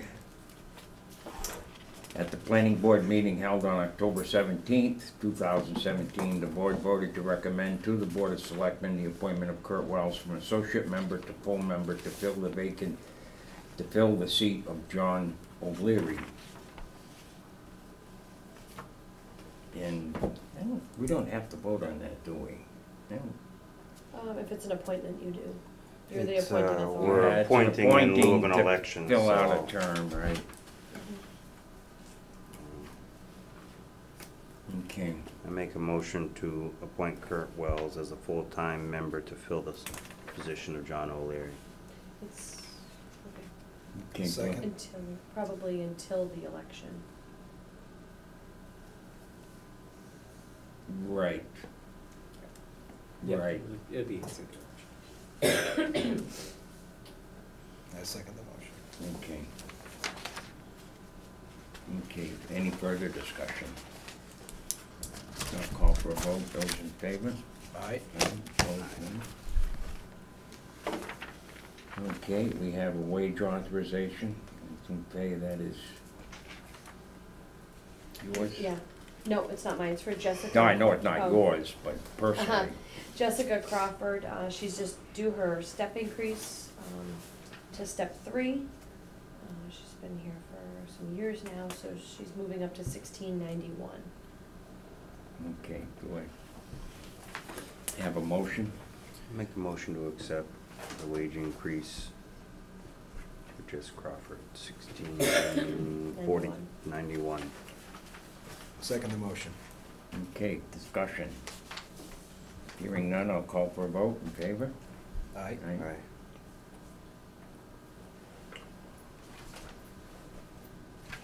Okay.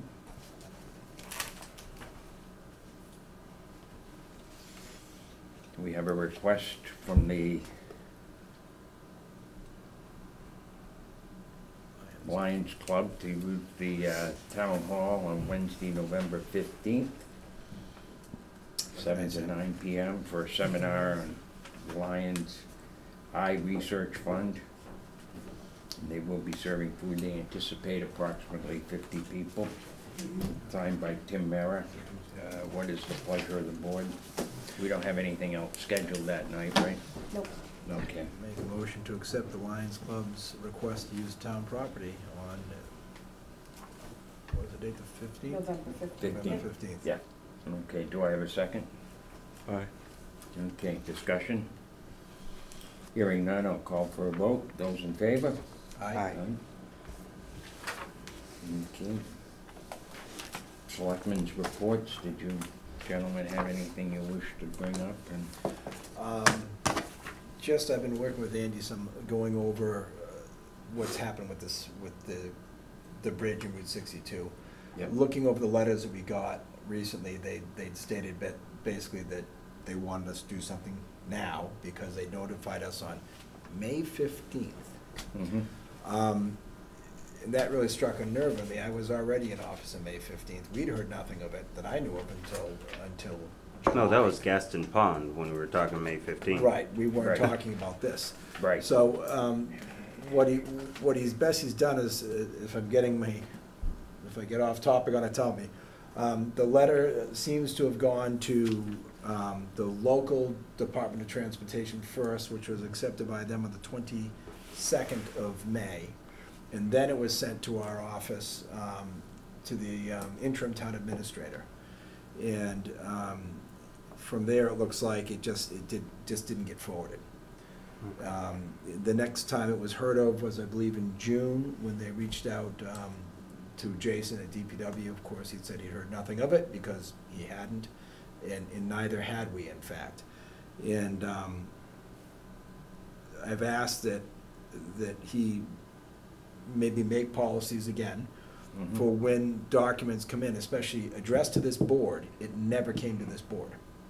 And that's a problem. When things get mailed here to us, we'd expect the administrator and assistant to open that mail and take care of it, but we do expect it to make it to this board.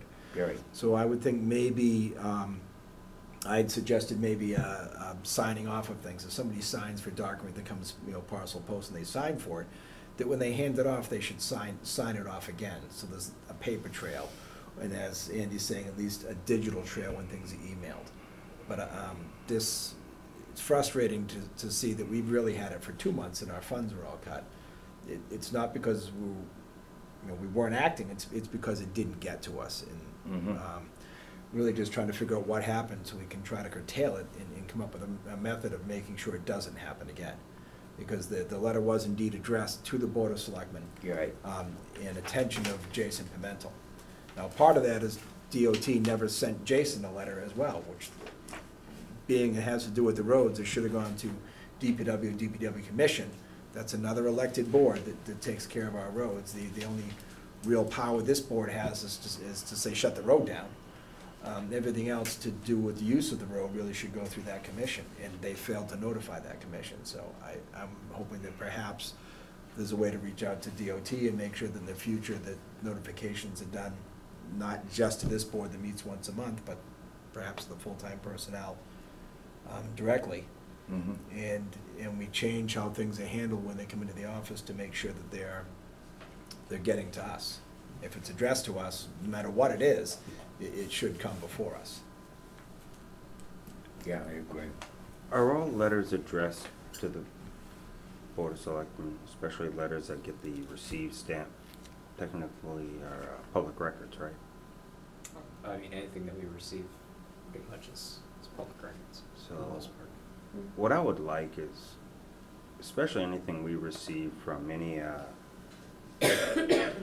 other governmental body, or I guess anything that has any liability if we don't respond, to be scanned and emailed to us within the week of receipt. Because if it's a record anyway, and then we all have quick access to it, because again, Greg and I don't have the opportunity to get in the office maybe as often as Charlie might, so Charlie might be able to get to read the letter, but we might not see it until the night of the meeting because it didn't make it to us prior to that. And if possible, I'd like to see if we could try to institute some type of a scanning of files like that as often as That possible. might be a good method. Because once it becomes, that makes it easier when there is a public records request, it's already scanned, it's there. So it's just kind of a good habit moving forward with some of these things to just go ahead and scan anyway. I'm pretty sure since I've started, pretty much that's been my policy. or No, my it's been good. practice, so. It- But once again, more making it an official policy. As I said, I've got absolutely no issues with how you've handled things at all in this position you're filling here. But I'd like to see it in a rigid policy so that we have something we expect to do and how we expect to follow it. And this And isn't, not because of what you've done, but because it wasn't done before, as I talked to you about it. It's about figuring out what went wrong and trying to develop a plan that prevents that from happening again. also, I know it comes off differently, maybe based on how it's being discussed or whatever, but I recognize that we had a lot of transition and a lot going on during that period of the interim. So this isn't a blame thing. It's just, it happens when you have a lot of turnover, someone coming in that knows very little about the actual job responsibility, but we brought him in because he generally understood different governmental bodies, not so much all the different responsibilities of that role, to get us through until we could get a new one. And Faye did her best to fill in all the gaps and keep doing what she had to do. So I understand, I mean, things happen. So this isn't coming from me anyway, how could you not get that to it? So I just wanted to make sure it was stated, because sometimes if you don't say that, people think it's implied that we're blaming or this was done poorly, and I think it was just, there wasn't a lot better we could have done at that time. I hope With the situation is all I meant, but I I hope think it this will didn't help cross us that, improve yeah. moving forward, I that's hope all. it didn't come across that when I asked you to look at it. I wasn't trying to, I Mhm. think I said specifically, I'm not trying to lay blame. I'm trying to figure out how this failed. Absolutely not about trying to lay blame on it.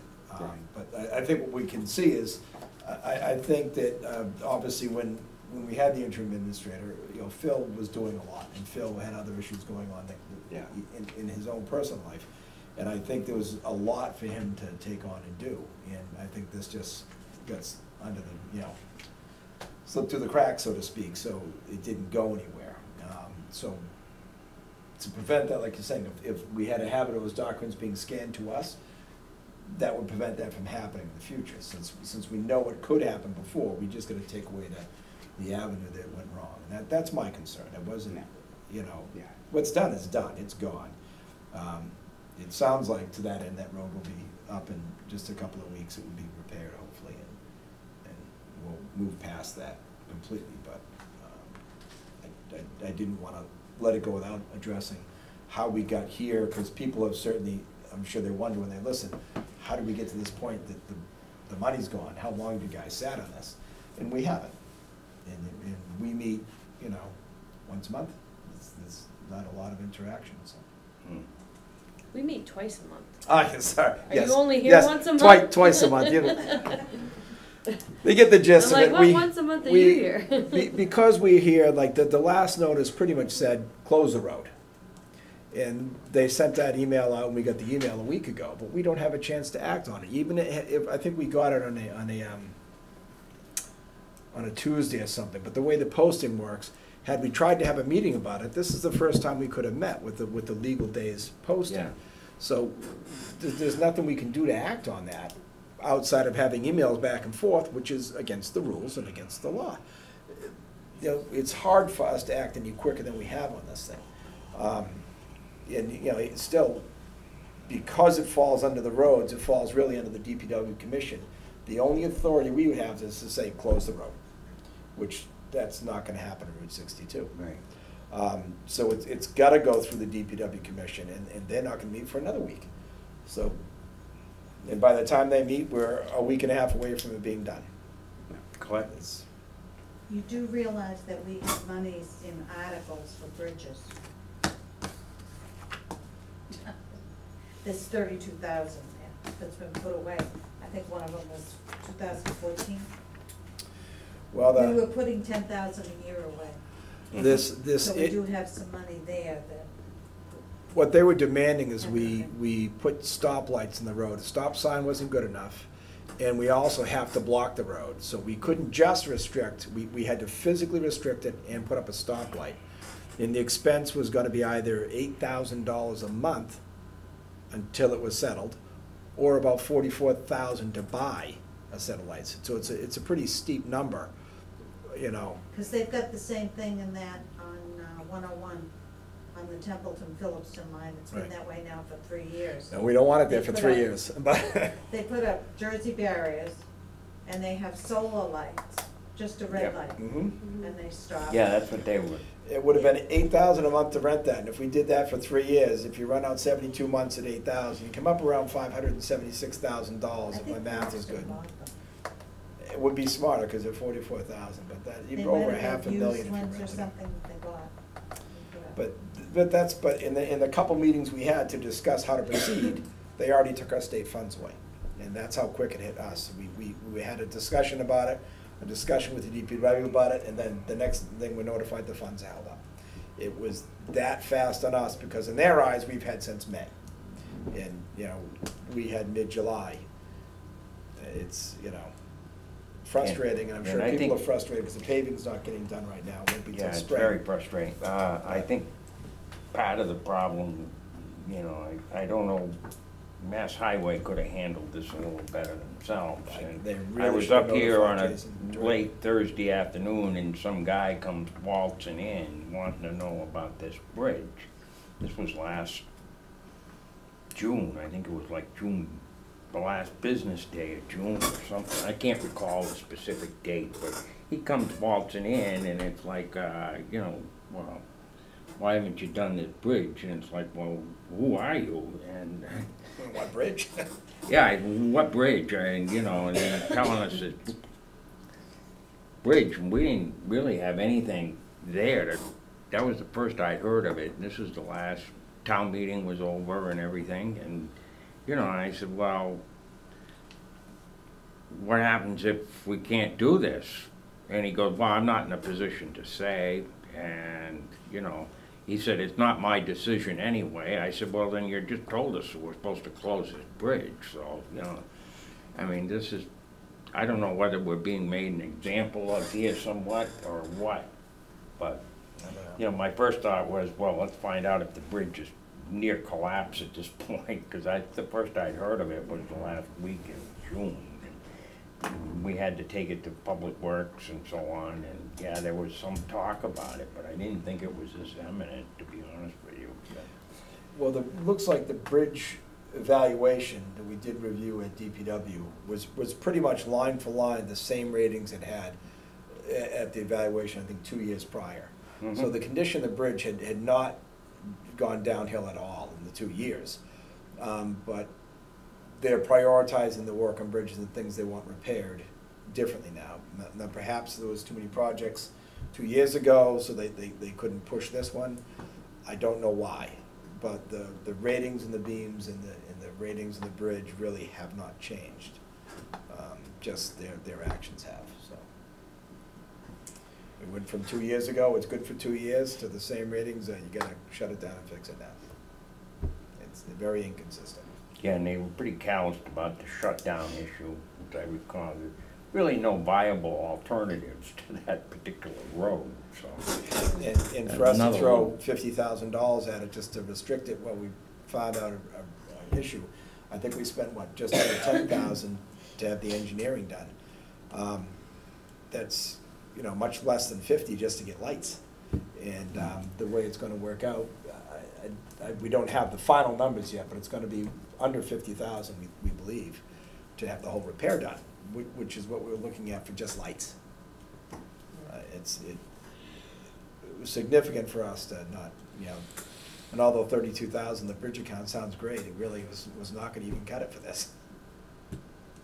But it is there to be used for bridges, it's been sitting. Well, maybe we'll tap into that very soon. If you could just verify how much we have sitting in those accounts. Okay. That's all. I just wanted to Yep. make sure we address that. Thank you, that's a good point. Sure. Okay. I think if it were all right with the board, we have an executive session, and maybe, Andrew, most of your report is on the paper, right? Yeah, this is the Maybe entire we could report. read that on our own. If we had a question, we could give you a call. Not a problem, go for it. Okay, is that okay with you, gentlemen? It's fine with me. Yeah. Did that end up being posted on Facebook like you've done before? I'm sorry, which one is that? Your report and the Yes, agenda? Yep, that is all. It's on the publicly town- posted. Town of And- Berry Facebook page too, Okay. so if anybody out there wants to read it, it's available. Yeah, so anybody who asks, I send it to Okay. them directly. And with that, I have, Faye, did you have anything else you need? No, I guess I would just like to say thank you to everybody and like what a great job Halloween turned out to be. I know Oh, it's in yes. Andrew's report, Yeah. but just, we had a great time. Some of the town employees actually took time just to come out and hang out and just partake, even though they didn't have any real function with it. And it was good. It was fun to see everybody, and Andrew and I and some other members hope that next year it's even bigger. Yeah, and we thank the I heard chief a lot of good stuff. Yeah. You guys his did great. Yeah, we ideas had a good and, time. and the input from his department acting as kind of the catalyst for the whole thing. It was, Mhm. A lot of good feedback. I told Chief today, actually, I do a big thing at my house in Halloween, so I get normally about 300+ visitors there, and people had a lot of nice things to say about Uptown, and saw a lot more vehicles down at Rice Park and parking the road than we normally do, so I could tell the Mhm. traffic had picked up, so. yeah, it was fun. Mhm. People brought me some pictures to show me so I could see, because I wasn't leaving my post, but it was very, very nice. Yeah, it was fun. We had a good time. And we talked that night, Andrew and I, about things that we'd like to improve on or change next year. And I was surprised, there were about 20-25 vehicles for the trunk or treat. That's, for a first time out, that's a lot, and I think that's gonna grow. People are gonna wanna get involved in that next year after seeing it. Someone's gonna say, I wanna put People something down out at there. Ruggles. That's what we heard that night. Yeah, a lot of people just, they don't get into Halloween because, you know, you live in the outskirts and you don't get the chance to decorate and participate. And it's fun to give the candy out and see the kids come by. And, Mhm. very, very, very happy with the event. Yep, Yeah, it was fun. and I think Christmas in Barry will be a nice event this year Yes. again. Yeah. We have an executive One thing yeah. we should consider going forward is a possible holiday committee or a Mhm. Halloween committee going forward. Cause as this grows, we're gonna need more Okay, Increased support. more ideas, more support, more Mhm. assistance, so we can Yeah, talk about it absolutely. going forward, but. okay. And We have an executive session. Thank you for scheduled. coming out. Thank you for coming out. Yes, thank you. have a good night. Look at 8:30. Wow.